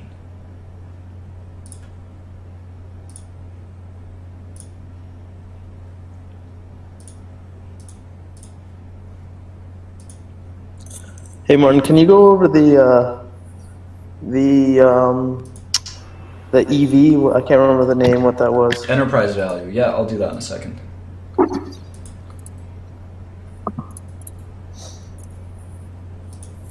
Okay, so basically, let's see here. Are you on my YouTube stream? Yeah, I'm watching the YouTube Okay, stream. great. So you understand the market capitalization? Yep. I got Great. that part. Okay. So we're looking at this imaginary company. Well, let's look at a real company. That's maybe easier. So Coca-Cola, it's a $185 billion company. That makes sense. They have $35 billion of cash. And that includes all of the cash in all the company's bank accounts in the world. And it adds up to about $35 billion. It also includes investments, because if they spent money to invest in a company, I think that investment is also, I think of it as cash. You don't have to do it that way. It's the way I recommend doing it, because in my eyes, I think of it as cash, because if I take over this whole company, Coca-Cola, I'm not just buying the bottlers, the manufacturers, the concentrate they make, and all of the things of the company. I'm also buying their bank accounts. I'm also taking over their debt. All of these things are now mine, and includes their investments they've made. So their cash is $35 billion, and I've added that up from the balance sheet. The debt is the same thing. The debt's a little more clear. You owe money, you owe money. It's very easy to add up that. The people you borrow it from, make sure it's very easy to know exactly how much you owe. And if you have $35 billion in cash and $45 billion in debt, you have about $10 billion that you owe. And that's about kind of the situation at Coca-Cola. Now, of course, they make more money every year. They'll make another $10 billion or $20 billion a year. So a year from now, they'll have $55 billion of cash and $44 billion on that. So they make so much money, they have to spend it. And they spend that cash on investments or buybacks or whatever they might decide to spend it on. So the enterprise value is interesting. The enterprise value is the market cap, which is, as we know, the value of the company. And then the enterprise value adjusts for the net cash. And why do we do that? Well, let me just write out the formula real quick. Market cap, I could start with market cap. Market cap minus cash plus debt equals enterprise value. And why would we care to do this calculation? Well, it's pretty simple. If you had a company that had $100 billion, let's say, of cash. Let's pretend that Coca-Cola had $100 billion of cash. And they had $44 billion of debt. Or let's say they had no debt. This is an easy way to look at it. The enterprise value is $85 billion. That's the value of the business after you've taken the cash into consideration. Does that make sense? Yeah. So, and you want to know what that is. Because let's say Coca-Cola is making $20 billion a year. Earnings in 1 year. Well, you could say, well, they're making $20 billion in earnings, and the company's worth $185 billion. But the company's not really worth $185 billion, because there's $100 billion in cash. The company's really worth $85 billion, because the cash is worth what it's worth. So you have to take that out of the equation, if that makes sense. And the earnings is about 4 years of earnings. So every time you buy the stock, it's about 4 years of earnings. So we'll talk about that in great detail. And it's okay if it doesn't make a lot of sense at first. It will. But that's sort of the concept of owning a business. Or even when you own a share of a business, the cash and the debt are very important to look at, because you have to sort of determine what the enterprise is worth versus what the shares are worth. In the case of Coca-Cola, it's about the same. The enterprise value is $195 billion. The market cap's $185 billion. But you want to know if you're buying a company that's all cash. Yeah, that's right. I'm taking the static elements out of the equation. It's one way to think of it. And again, using extreme examples is a good way to do it. If this young streaming company had no cash and $5,000 of debt, well, I might say this is not really an $800 company. It's really a $5,800 company, because the stock, I can buy all the stock for $800, but then I have this debt of $5,000. So again, that's right, the higher the debt, the higher the EV. And we'll talk all about that in a second, but it's just one thing to think about is this enterprise value. And That's why I said there's 6 things that I look at. The first 5 are pretty easy. The 6th one's a little complicated. It'll become more and more clear to you over time.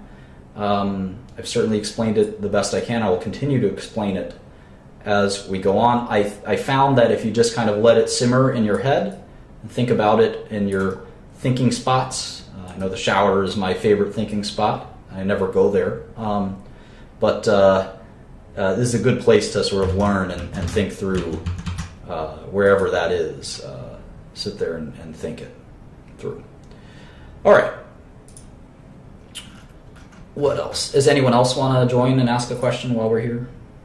Enterprise value is everything. I mean, you have to think about the value of an enterprise, and you got to think about what you can buy that company for, and so forth. All right. Yeah. That helped a lot. Hey, Martin. Hi. So I was so say like, okay, we have a company that we want to invest in. We, financials look good. What are I guess my question is in regards to like mechanics of investing, like different types of order types, market timing, things like that. We'll worry about that later. I think it's better. Of course, you can ask stupid questions, Larry. There's no such thing as a stupid question. Yeah, I don't think that that's worth talking about, Christian. I mean, it's more important to understand investing basics before we worry about how to actually make an investment. I think that's something that I think people should spend at least a year or 2 years studying investing before they even make their first investment. It's just not that important. Okay, for like a lot of your followers are relatively young, so they wouldn't have a whole lot of access to capital that you'd be able to have to invest substantially. I feel like that's a big problem that I see, is that a lot of people have problems. Yeah, having enough money. I spent the first hour talking about this. Yeah. How it doesn't really matter how much money you have. You should worry about trying to make money. Are there any tools that you used, or whenever you first started getting into investing, that you used? Yeah, I'm telling you, I became an expert in investing, and people gave me money for my advice. I didn't make trades. It's very hard to turn a small amount of money into a large amount of money. You have to use other people's money. I mean, I talked about that a number of times. Sure. So in terms of like tools, though, for getting like young investors to start trading and investing and things like that, I mean, I don't think they should. Okay, but are there any like I guess virtual trading tools that you would recommend? No. That or no? I think you should listen to the rest of my lecture. I mean, sometimes it's like going to a gun range, right? And someone hands you a gun, and you want to start shooting the gun at the targets. It doesn't really work that way. You got to spend a lot of time understanding. You've been handed this powerful tool, and it's complicated. I mean, it's not that complicated, but it's an example. Or like if you went to NASA and they said, hey, we want to show you our high-tech lasers. You say, let me use the laser. No, you got to spend a long time studying these lasers before we're going to let you play with the lasers. I mean, give me a break. And that's sort of, people want to just jump in and have fun with it, but that's not the way investing works. Hey, Martin. So the way I'm saying this is enterprise value is the sum of claimants, sort of, against the company? A little bit, yeah. You have to think of it as it's the total amount of money it would take to buy the company. That's kind of the way you look at it. Because the shares make sense, right? Like if you buy all the shares of a company, you own the company, basically, right? But then you have to look at the balance sheet, because if you've bought a bunch of cash, that cash just goes back into your pocket, right? So if I spent $50 million, let's say, buying a drug company, and I know that the company has $25 million in their bank, I really only spent $25 million, right? Because I'm buying the drug company. I don't buy. I spend $25 million to buy $25 million, that doesn't make a difference really. if I spend $50 million to buy $25 million in cash plus a drug company, I'm really net, I'm spending $25 million to buy that drug company. There's actually a very good way I used to use to explain it. Let me go on to, this is actually a great way. Emmanuel, I hear some feedback and also from Mike, so I'm just going to close it off for a second, and let's go to the YouTube, and this is actually a really good way. This is, I think, the best way to kind of think about it. So let's say I want to buy this company, Coca-Cola. You think of it as a box. This is Coca-Cola. And I know that to buy every share, all 4.3 billion shares at $40, I gotta spend $187 billion. And I get to buy the box. The box is everything in Coca-Cola. Now the interesting thing is inside the box, there is some cash. Let's say there's how much cash is there? $35 billion of cash. So you're not really buying Coca-Cola for $187 billion. You're kind of buying it for $152 billion. Because once you buy it for $187 billion, you gotta realize that the cash that you bought, you can just use that to offset the cash that you paid. So you're really buying the rest, and I'll color the rest in purple. The company is worth $152 billion, if that makes sense. And it's the company value of $152 billion plus the cash value of $35 billion that equals the market cap of $187 billion. I think this makes it a little more clear. You can't dispute the value of the $35 billion in cash. The $35 billion in cash is worth $35 billion, period, the end, because it's cash. $35 billion is worth exactly $35 billion. There's no way it could be worth anything other than $35 billion. The rest of the market, but the market cap is $187 billion. And the cash is not a part of the company. The cash is just cash.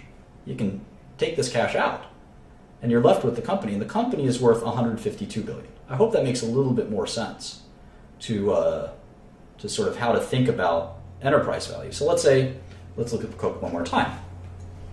It's a $187 billion box, is what it is. And they have, we know, $35 billion in cash. And when you buy Coca-Cola, you get that $35 billion, but you also get, it's a little bit bigger box, $44 billion of debt. So inside this box of Coca-Cola,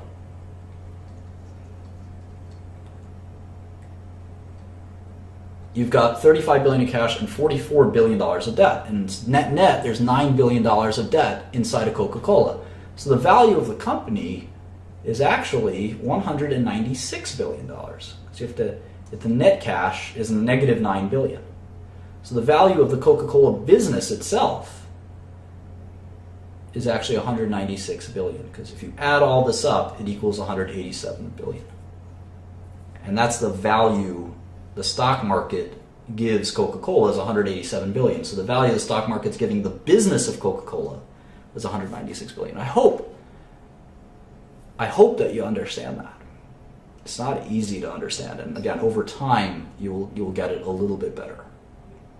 Sometimes it could take you quite a lot of time to understand this, and that's sort of normal. Anyway, let's go back to questions if that's conducive to this, and then we'll start to get more and more into the balance sheet. I'm glad some people get it now. It's okay if you don't get it. This can take a long time to understand. Any questions? Hey, what's going on? Hi. So, I'm just kind of coming in the middle of this conversation, so you're talking, what I was kind of understanding is, it sounded like you're talking about that value, that's kind of more of a value over quant, or value over, or quality over the value with the stock, We'll get to that. I mean, right now we're just doing basic stuff, but value is more important to me than quality. Yeah, and I was gonna ask your opinion on trading penny stocks, but I don't know how you stand on that. I mean, I don't think of stocks or penny stocks or not penny stocks. Companies are companies, and you invest in a company if you think its shares price is lower than what it should be, and you short a stock if you think its share price is higher than what it should be. It doesn't really matter if it's a small company or a large company. Hey, Jasper. Okay, so after watching that, I just wanted to clarify something, and then I had a question about earlier also. So the liability of a company is added to the value assigned to that company by the market, correct? Yeah, I just think of it as debt, not liability, because there's lots of liabilities. Yeah, debt. You're correct. Debt.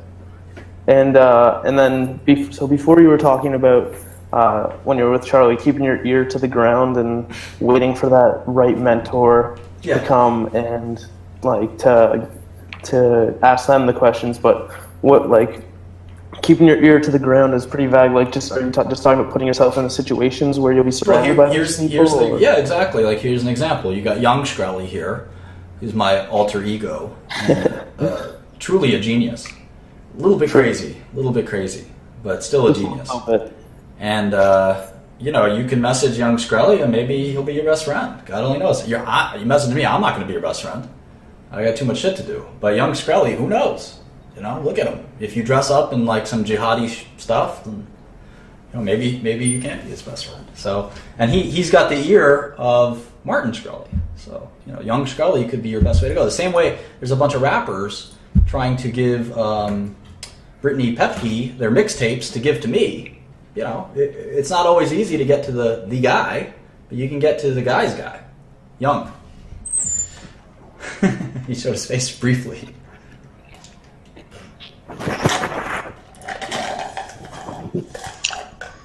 Hey. Hey, any questions, Nick or Van? Yeah. So, can you briefly go over the difference between enterprise value and market capitalization, and why, despite that they're slightly different, if you're trying to figure out free cash flow, the free cash flow yield, why can you use market cap and enterprise value as the divisor underneath free cash flow and get the same value essentially? Yeah, I mean, so enterprise value is most important, because if let's say you bought a company for $10 million, right? And that company was making $10 million a year. And you say, all right, I buy this company for $10 million, and in 1 year, I get all my money back, right? And then the second year, I'll have made $20 million total. I'll have made double my money. And the third year, I'll have another $10 million, I hope. And I'll have triple my money. I got to make sure that this money comes in. I got to run the business, all that stuff. But that would be great to buy a business for $10 million that's making $10 million. But what if you bought that business for $10 million and they told you, look, before we sell you this business for $10 million, we have to tell you that we owe the bank $30 million. Well, how do you think about that? And enterprise value gives you an opportunity to say, all right, well, the company is I have to buy it for $10 million, that's the market cap. I have to add the debt, because I'm also buying the debt. So the real true value of the enterprise, or the enterprise value, is really $40 million. Because it's the $10 million I'm buying the stock for, and then the $30 million of debt I'm absorbing. So it's actually going to take me 4 years to break even. Because I got to pay off those $30 million of loans, then I got to pay off the $10 million that I'm investing in the first place. So it'll be 4 years before I break even. So now let's say that same business, so again, you're buying this cement business, let's say. My uncles and cousins, they're in the waste management and cement business. They serve their community with these services. And they say, Martin, we want to sell you the family business. We heard you have a lot of money now. And I say, oh, okay, I don't really want to be in the cement business. And they say, yes, you do. And I said, all right, Uncle Louie, I'll buy the cement business from you for $10 million. And they said, that's great, because it actually makes $10 million a year. So you'll be in great shape. And I say, wait a second. Now I really want to be in the cement business. I'm buying this for $10 million, and it makes $10 million a year. And they said, no, hold on. That's all true. But we have $30 million now of debt. And we also have, I say, what kind of, I'm taking my notes, I say, what debt do you have? And they say, well, we owe banks $20 million. We owe the other family down the street $10 million. And so, okay, so you have total debt of 30 million, 20 to the bank, 10 to a lender, 30 million of debt. Or how much cash do you have? And they say, all right, well, it's a family business, so they're not really sure what's going on. They look at the registers, they look in the bank statements, and they say, we got a total of $10 million. So, okay, so I'm buying this business. Let's go to YouTube for a second. I'm buying this business for $10 million. I'm buying all the stock. So that's the stock price and the shares outstanding. And you can see that those two things basically don't matter. The stock price, the shares outstanding, it doesn't make a difference. I'm going to multiply the two of them anyway, and it's going to equal 10 million. So my Uncle Louis, he can have 1 million shares, right, at $10 each. And I can buy all 1 million shares from him and his cousin Vinny. Or it could be 10 shares at $1 million each. It doesn't really make a difference. It's $10 million at the end of the day, one way or the other. So I'm buying $10 million for the market cap of the company. But they also have that $10 million of cash in couch cushions and in safes and stuff like that. And then they told me that they owe $30 million. That's the debt. So I'm looking at this waste management company, and I see that net, they have $20 million of net debt. They have $10 million in cash, they've got $30 million in debt. That means after you use that $10 million to pay off some of the debt, you're going to be left with $20 million in debt. So the enterprise value is market cap minus cash plus debt gives you the enterprise value, and we get $30 million. So it's going to take me 3 years to break even if they make $10 million a year. And that's why the market cap can be very misleading. So if I just looked at the market cap, they would say, oh, congratulations, Martin, you bought our business for $10 million. And I'd say, whoop-de-doo. Then I looked at the books and I realized, holy moly, they have $20 million of debt.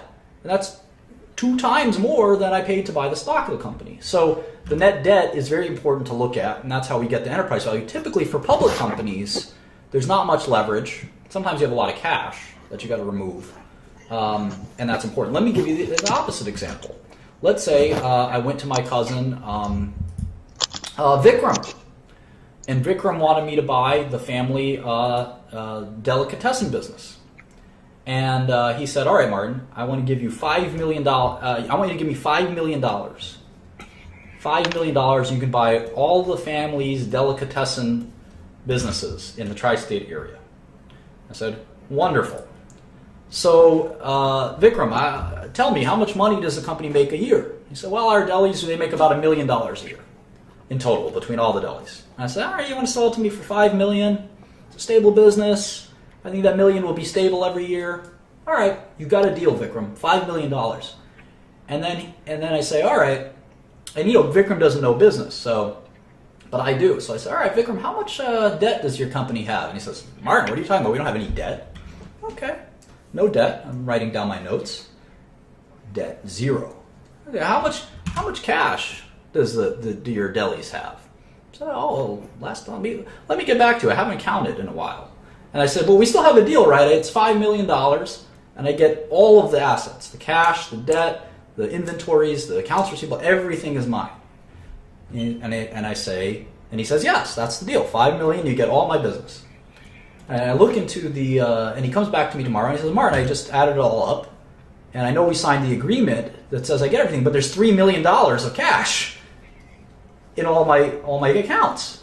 And I said, well, that sounds great, Vikram. I basically just bought all of your delis for $2 million, right? Because the $3 million in cash, I just sort of take out. I'm buying your delis for $2 million, if that makes sense.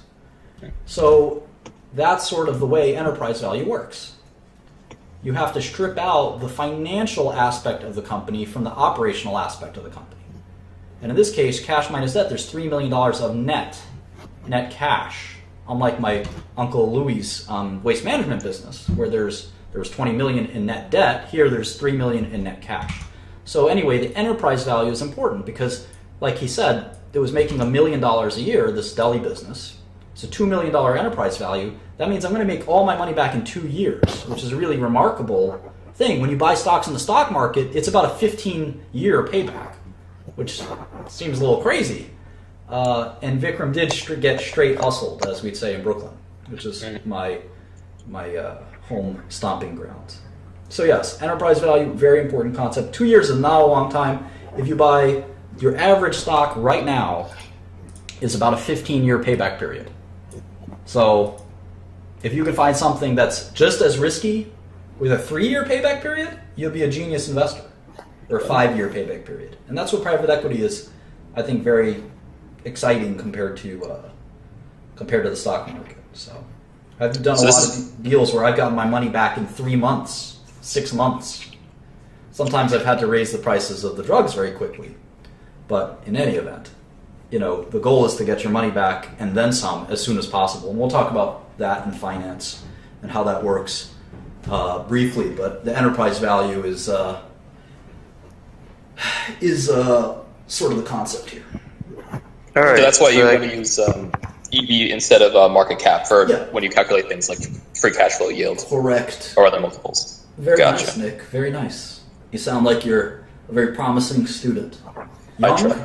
Young's the boss, so he can cancel you out at any time.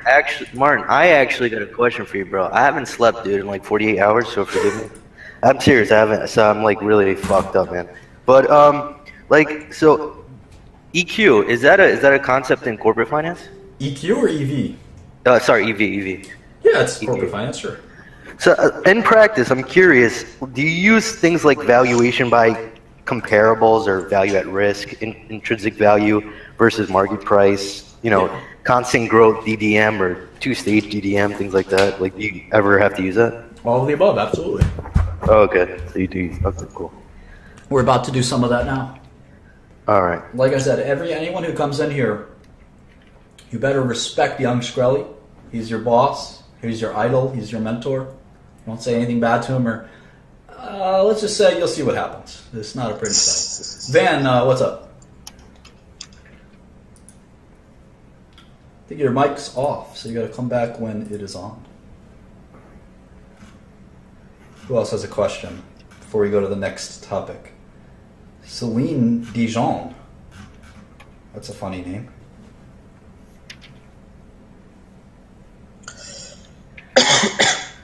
I don't want to no coughing. No coughing. You don't cough. You got to cough, you get out. I'm serious. Get out and cough.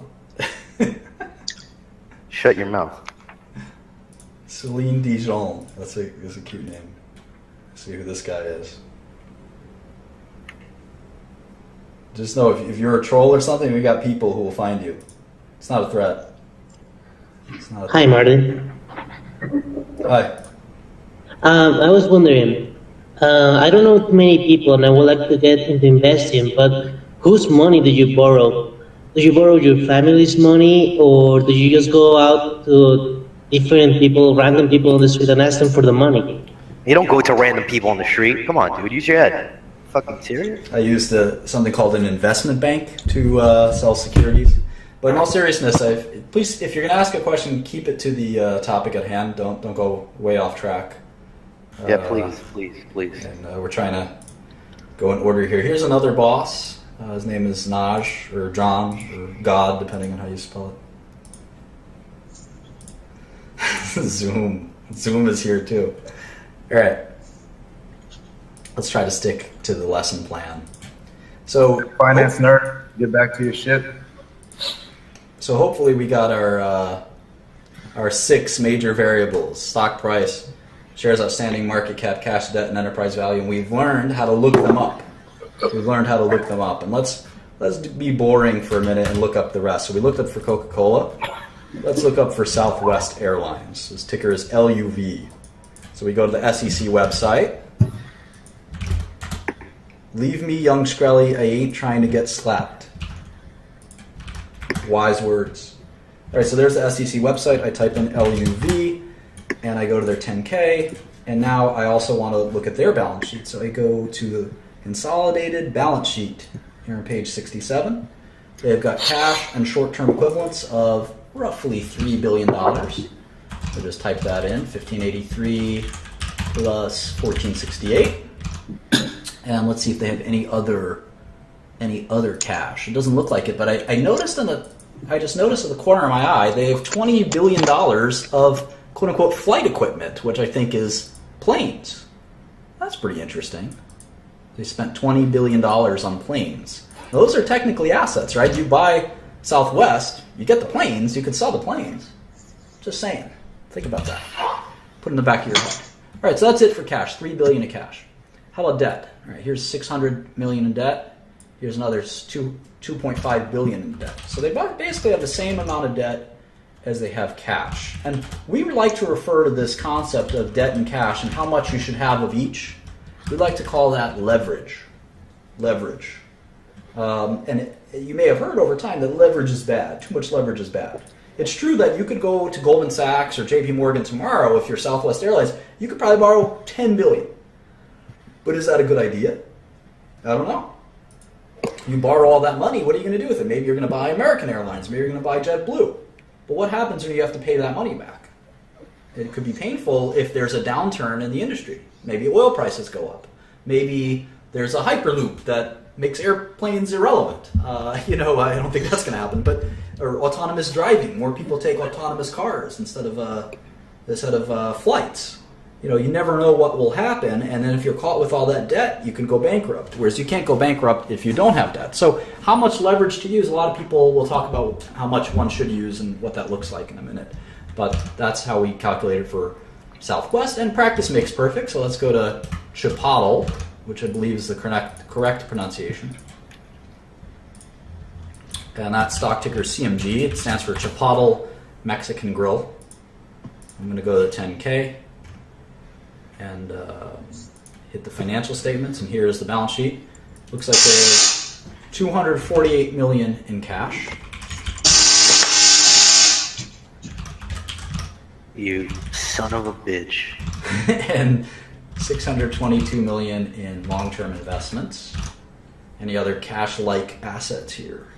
There's investments, $415. And there we go. So it's about $1 billion in cash. How about debt? Look at that. I don't see any debt. They have no debt. Chipotle has zero debt. They should probably get some. In fact, because they're suffering from their E. coli crisis. Hello? Chipotle? Chipotle. What is that? It's Chipotle. So because there's Naj, don't correct Martin, or else I behead you. Don't correct me. You can't correct Martin, okay? You're not even capable of doing so. Anybody could get it, dog. The Chipotle inside joke is a good one, I'll tell you someday. Typically when you have a profitable big company, you want debt. You want debt because it'll grow your business. You can use it. You can use that debt to make strategic investments. You can buy out another company. You can buy back your company's stock price, your stock, if your stock price you think is too low, which after their E. coli scare, maybe they felt we can use our you don't want too much debt because if something goes wrong and you can't service your debt the same way, all right, we'll make that joke. If you can't service your debt, then your debt holders will take over your business. So it's a pretty complicated concept. We'll get more and more into it, but it's fun to kind of look at these companies and kind of examine their debt and cash profiles. You see Coca-Cola has a little bit of debt. You see that Southwest Airlines kind of runs their business neutral. They have just as much cash as debt. Chipotle is the opposite. They have much more cash than debt. In fact, they have no debt, which is surprising. Some managers like no debt. I'll give you an interesting story. In Japan, the Japanese went ham. I don't know if you guys know what that phrase means, but they went crazy, if you will, on debt. They borrowed so much money. They borrowed so much money from lenders that they had this terrible situation in Japan where a lot of companies went bankrupt in the 80s. Ever since then, Japanese companies have refused to borrow money. So all Japanese companies, if you look at their balance sheets, all you'll see is a huge amount of cash and no debt. They're very conservative and very scared now. That's because they make stimulus packages that make their economy look like it's moving when it isn't. Well, at the company level, they if you look at any company like a Toyota or a Nintendo or a drug company, there's a refusal to borrow money. it's a very unusual thing. They just don't want to borrow money because the last time it happened, they had their economy faltered, and then all the companies were left having to pay off their debt, and were unable to do so in many cases. So you can read about that sometime. Hi, Yashu. What's up, Martin? How's it going? Any questions on any of this stuff? Well, I mean, do you really care for a company that has no debt versus a little bit of debt and leveraging themselves? Like, which one do you care for more? Oh, it's not like I care. We haven't even touched the subject of what we like or dislike. I think we're just examining, right? And it's interesting to see what the CEOs of these companies decide to do, right? Yeah. Whether or not they want to use debt or not use debt or whatever. Turing does have debt. I'm not the CEO of Turing for what it's worth anymore, but I did decide to use debt, a small amount of debt. If there's companies that use a huge amount of debt, it's interesting. We think of debt in our personal lives, like I'm sure some of you guys have credit card debt, and that's different. That's sort of debt that's used to fund your personal expenses.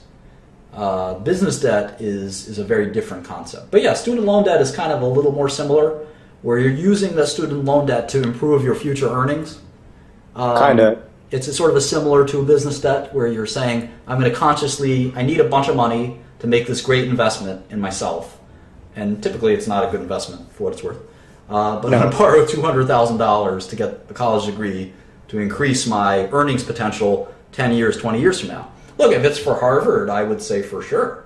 If it's an Ivy League school, I would borrow any amount of money almost to do it. But I wouldn't borrow $200,000 to go to Penn State or go to Baruch College or something like that. And that's why there's good value in city universities, in my opinion. How much did you pay when you went to college? I went to school for free. Oh, did you? Were you on a scholarship? No. That's what he likes to say. Baruch costs like $2,000 or $3,000 a semester. Costs nothing. Yeah, it's right? pretty close to zero. That's how much it costs up here in Canada too, so that's not too bad. Yeah, no, I mean it's just a great education for almost no cost is. And this is where you learned it all, right, Martin? That's where you learned it all. Well, some of this I knew already for sure. I had professors in school give me their resumes. That was a lot of fun. Anyway, let's go back to this balance sheet stuff. So let's go to that was Chipotle. Let's go to JetBlue. I bet JetBlue has a bunch of debt. Most of these airline companies have a bunch of debt. Southwest doesn't. That's interesting. So anyway, let's go to JetBlue, JBLU, balance sheet, 318 in cash, 558 in investment securities. Now, you might say, Martin, I don't understand why you think investment securities are cash. It's not what it looks like. Oftentimes, these investment securities are just like treasury bonds, which are very, very, very similar to cash. It's not like they have a prop trading desk where they have a bunch of different stocks and long and short. It's treasury bonds, and for accounting reasons, they can't classify it as cash. It was very close to cash. It's basically the same thing. That's why I like to include it. 318 plus 558, that's $800 million in cash roughly. Flight equipment, again, they've got those planes, which I'm not really sure how to value the planes, because theoretically the planes are property, but they're certainly not cash. A plane is not cash. A plane is a hunk of metal. But you could sell a plane, right? So it's kind of an interesting asset. Now, if you sell the planes, you don't have any business anymore, so you got to think about that too. The planes are the business. All right, long-term debt and capital lease obligations. Here it is, $1.4 billion. Where else? Current maturities of debt, $448 million. All right, so as I suspected, they've got a little bit of debt. Got about $1 billion of debt, not too leveraged. Okay, so yeah, they've got $1 billion in debt, $1 billion in cash, and $2 billion in debt. And if you look at the income statement, we'll take a sneak preview of the income statement. You'll see that JetBlue made about $700 million last year. So how do we think about that number? Well, they have net debt of $900 million. And so if they're making $700 million a year, they'll be back into net cash in about a year or two. That makes sense? So you don't want years and years and years of debt, right? Like my cousin Vinny's sanitation department or sanitation business. If you're making $2 million a year, but you have $20 million in debt, it's 10 years until you have cash again. It's terrible. Yeah. You don't want too much debt. Now we call that leverage ratio. We'll talk all about that in a minute. So we talked a bit about the balance sheet. Let's talk more about it, and then we'll get to the income statement. The balance sheet is one of the Holy Trinity. I grew up Catholic, so I've got the Holy Trinity as the Father, the Son, and the Holy Ghost, I believe. Let's see, start Father, Son, Holy Ghost. I'm pretty sure that's how it goes. Father, Son, Holy Ghost. That's the Holy Trinity. I think it's the three manifestations of God is the metaphor for what it is. Well, in business, we've got the same thing. And this is your new Holy Trinity, is the income statement. Income statement. And they all are the three manifestations of business. The same way the metaphor, the parable in Christianity is the Holy Trinity. We have a Holy Trinity of business. And just like in Christianity, I am an atheist in sum and substance. It's a longer discussion than I can afford right now. No, you're not, Martin. You believe in me. True. Again, my alter ego here. Anyway. So here's the Holy Trinity that you're going to believe in going forward. Is the income statement, the balance sheet, and the cash flow statement. And they're all, interestingly, again, just like the metaphor in religion, it's the same concept that there are three different ways to look at a business. The same way, again, I'm not going to go on this tangent, but those are the three different ways to look at God, was the theory for Christianity. These are the three different ways to look at a business. And the balance sheet, Holy Spirit, Holy Ghost, same thing. Ghost sounds cooler. All right, so we're going to drill into the balance sheet, which in many ways is the most important, but just like the Father, Son, Holy Ghost, they're all important. So the balance sheet, what is the balance sheet? Well, it's what it sounds like. It's a statement of the balances of the company. All of the balances. If you know anything about accounting, there are different balances. The first balance is cash. How much cash do we have? And the balance sheet is unlike the other two parts of the Trinity. It's a statement that exists in a snapshot of time. So it's as of a certain date. That's typically as of the end of a period. It's not like as of next Wednesday. It's as of a specific date. And one good date would be 12/31/2015, the end of the fiscal year for most companies. 12/31/15. And think of it like a camera. It's a snapshot. It's a snapshot in time of where all the balances are. So let's do it for JetBlue. Look at their balance sheet in great detail. And here's the link in case you missed it, or you don't know how to use the SEC website. Just click that or copy and paste it. And you can see that there's two key parts to the balance sheet. Well, the first thing we look at is what dates they're of. So this is as of December 31st, 2015. But what's the next key part of the balance sheet? How is it so organized? Well, it's basically organized into two parts, or three parts, really. Depending on how you look at it, it's two or three parts. I think of it as both sometimes. The first part is the assets of the company. So all the assets balances. So I want to know how much cash we have. I want to know how much inventories we have, accounts receivable, property.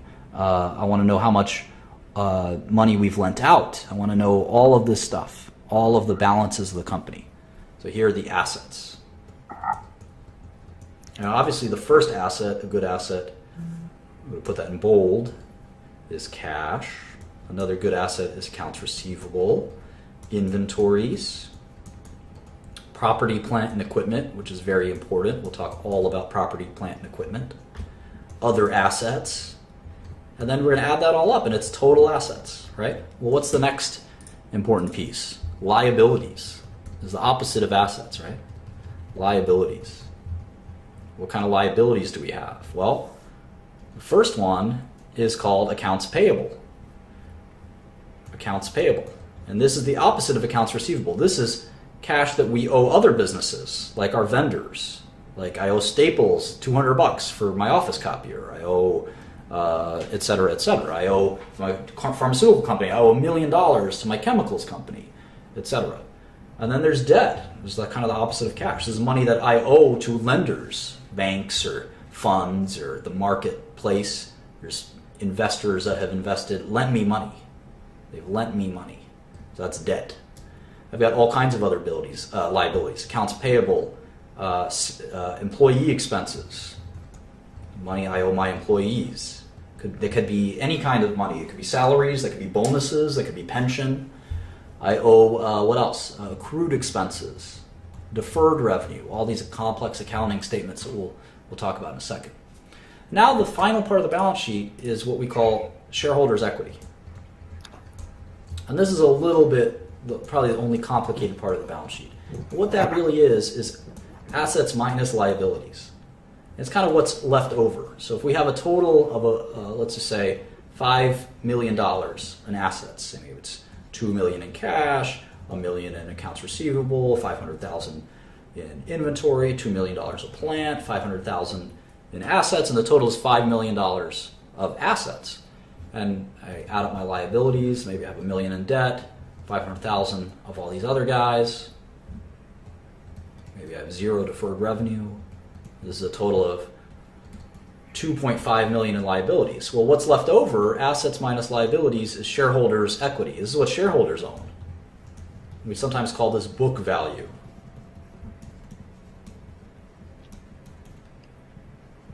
So assets minus liabilities equals shareholders' equity. Assets equals liabilities plus shareholders' equity, if you do a little algebra. And this always has to be equal. So we call that the balance sheet because it has to balance. It has to balance into these equations. And by definition, shareholders' equity is assets minus liabilities, so it's pretty easy to balance it. But if you learn the nitty-gritty of a balance sheet in an accounting class, you'll see it's a little more complicated than that. You'll enjoy that, I think, because it all adds up and makes sense in the end, which is really important. So you can see, if you look at a balance sheet, you can see what I've described here. It's a little more detailed. You've got assets, all of the assets, and they go through painstaking detail to describe each asset. You've got the liabilities, and then you've got the shareholders' equity or stockholders' equity. And it all adds up and balances. So that's kind of a preview of the balance sheet. We'll be getting more and more into balance sheets over time. How about the income statement? This is the second part of the Holy Trinity. This is more exciting, I think. This is kind of what you think about when you think about a business. And an income statement is not a snapshot in time. It's a period of time. It could be any period you want. It could be a year. It could be a quarter. But it doesn't make sense to make an income statement for a week of business or a month of business, usually. We want to do them by quarters. And in other countries, actually, they do different things. They have income statements for half of the year. In Switzerland, in fact, they don't ever report quarterly earnings. In fact, in a lot of Europe, they don't do quarterly earnings. They only do annual. IFRS is half years. So every country is different. No one does it faster than quarters, though. Maybe one day there'll be monthly income statements. Anyway, income statement will look something like this. It'll start with the revenue for that period. Revenue, sometimes we call that sales, and sometimes in some foreign countries we call that turnover. Turnover, like an Apple turnover. So for 2015, you can pick any business. We're going to pick JetBlue. You can see that their sales were $6.4 billion. $6.4 billion. And that was basically money that they get from passengers who pay for their tickets for their airplane flights. The next element is the general element of income statement is revenue, costs, and what's left over we call profits or income. And the income statement is devoted to going through those costs in great detail. There's no such thing as an income statement that just has the word costs in it. Revenue, cost, profit. That's the basic idea of an income statement. And we go through the costs in better detail than that. We usually say, here's our R&D expense, here's our general and administrative expense, here's our advertising and promotion expense, et cetera, et cetera. So let's see what they do for JetBlue. They've got their aircraft fuel expense of $1.3 billion, 1348. 1348. That's a lot of money, and that makes sense. Their biggest expense for their company is their fuel costs. What's next? What's next? Salaries, wages, and benefits. I guess those pilots and the people who check your bags and the stewardesses and all those things, that's expensive too. The flight attendants, I guess. In fact, that's just as much, in fact, slightly more than the fuel costs. So right there, you have $6 billion from the ticket sales. They already have 2.9 or 3 billion going out the door just on fuel and salaries. Then you got landing fees, you've got maintenance, you've got other expenses, and at the end of the day, you have a total of 5.2 billion in costs. And this is what we would call I would say it's a low-ish margin business. 6 billion in revenue, 5 billion in costs. You're left with 1 billion of operating income. I hesitate to say low because it's not bad. And certainly for airlines, which has a terrible reputation as an industry, this is pretty good margins.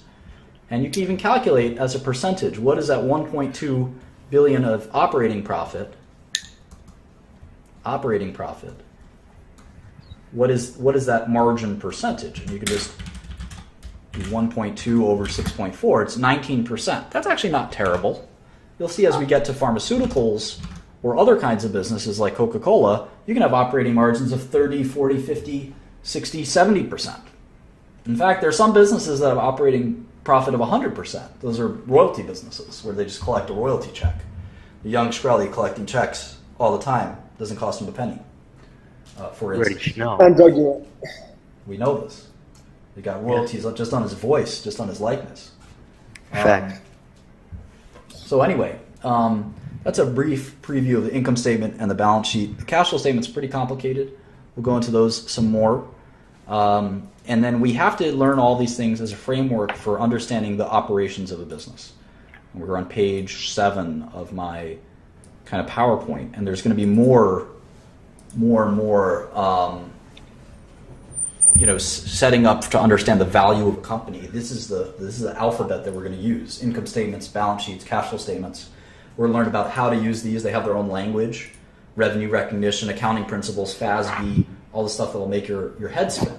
And then we're going to try to forecast cash flows, and we're going to value those cash flows, and we're going to compare them to market prices. We'll do all this in kind of lesson 2. This has sort of been a background and introduction to finance and investing. It hasn't been that comprehensive. We'll definitely be doing lesson 2 soon. Let's see if we have any last questions from anyone before we close this off. I might do lesson 2 later. I'm kind of tired right now. No questions? What do you look in for property, plant, and equipment? Because a lot of it could be like liquid or not liquid. So how do you look more into that? We'll talk about it. I mean, at the end of the day, right now we're just worried about understanding what it is, right? What is property, plant, and equipment? We haven't even discussed that yet.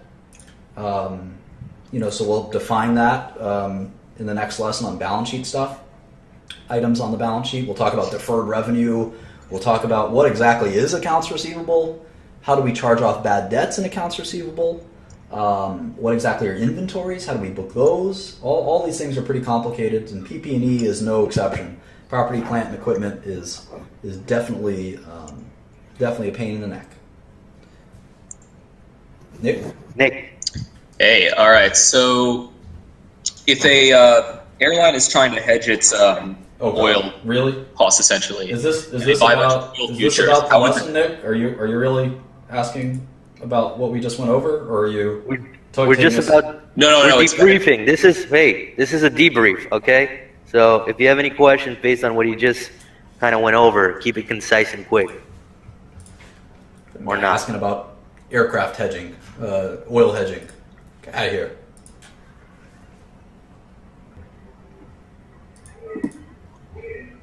Hello. Any questions, comments? Oh, it's okay, Mike. Martin. Yes.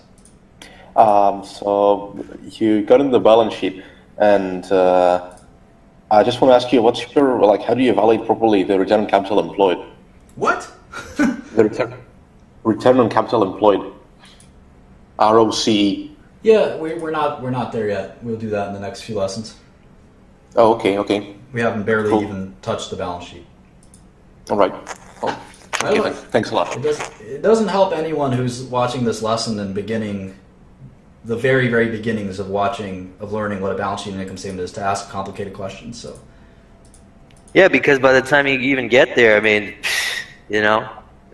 won't even have a clue. Yeah, I don't want people to be lost. I want people to absorb this and sort of gain some knowledge. Hey, Rashawn. Your mic. Mic's off. Last questions. Hello. Hi. Okay. Are you guys there? Okay, what's your question? Oh, no. Okay. I was going to say, we covered the balance sheet, income statement, and briefly covered the statement of cash flow. Can you still hear me? Ooh. Can't hear you too well. Yeah. It's best to learn the cash flow statement after you learn the income statement and balance sheet, I think. Yeah. So we'll get to it in the order that I prescribed. I was wondering in terms of debt, going on value in good debt versus bad debt.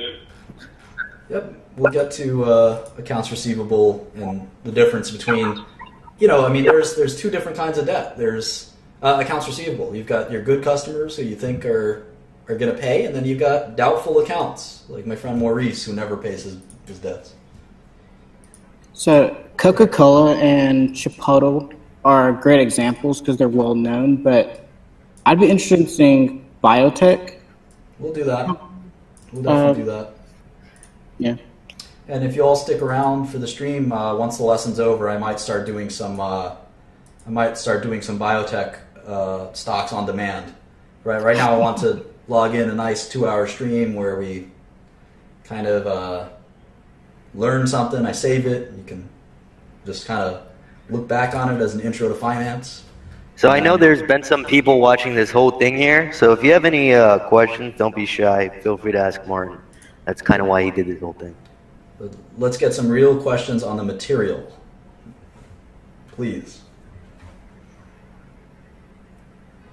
You never know. You may have a question that somebody else has. Exactly. And you may be doing everyone a good service. Otto? Hello. Can you hear me? Yes. You mentioned how no debt was a worrying indicator. I want to know, you also mentioned buybacks. I want to know if you think buybacks are a worrying indicator, because that would also signal that there are no main projects being undertaken. Yeah, great questions, obviously. I don't know that not having debt is worrying. I will tell you that at my companies, we have so many ideas on how to create shareholder value all the time that, we're always, no matter how much capital we can raise, we always have need for more capital because there's so many great investment opportunities. And when I see a company just sitting there collecting cash, I'm just like, well, what are you guys doing, And if you don't have any ideas, take that cash and give it back to us. Do a special dividend, a buyback, something. So it's kind of weird to see companies accumulate cash. In terms of buybacks, it's an advanced question. I think it's time to, when we talk about capital allocation and stuff like that, we can sort of debate. Okay, so as far as I've listened from now, I'm gonna guess that this is a really beginner's course. Yeah. So I'm going to ask you maybe the dumbest question so far. Yeah, good. That's fine. Because I'm not into this kind of business, but it really interests me because it's a fascinating world. Okay. So all right. So what's your question there, Mike? My question is, obviously you started with $2,000. You said that your father helped you open a stock account or something like that. So what would be the minimum amount for our era, our times? What would be the minimum amount to invest, and how would one start stock investments with absolutely minimum capital? So I'll just say that, from the reason the stock account was helpful to me is it got me excited, right? It got me excited about the stock market. For me, as a 15-year-old kid, $2,000 seemed like a lot of money, and it seemed like my parents made this big commitment, and it was super exciting. I got to log in, I got to place trades. It got my mind so interested in stocks that it never stopped.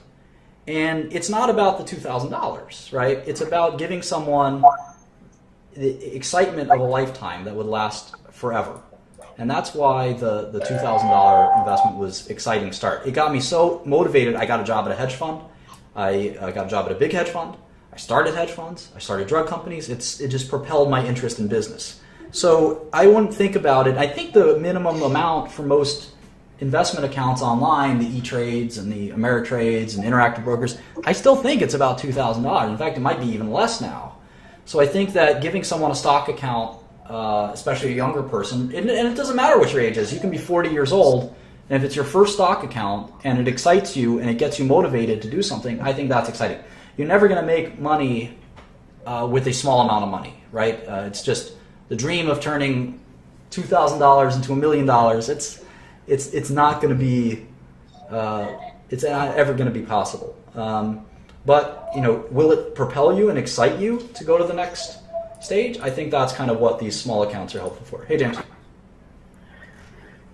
Question.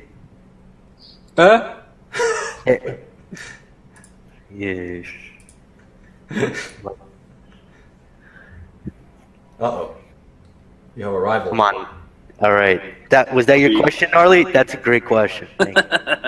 Thank you. All right. I think we can turn the stream off now. So thanks for coming. I'm going to still be on here streaming.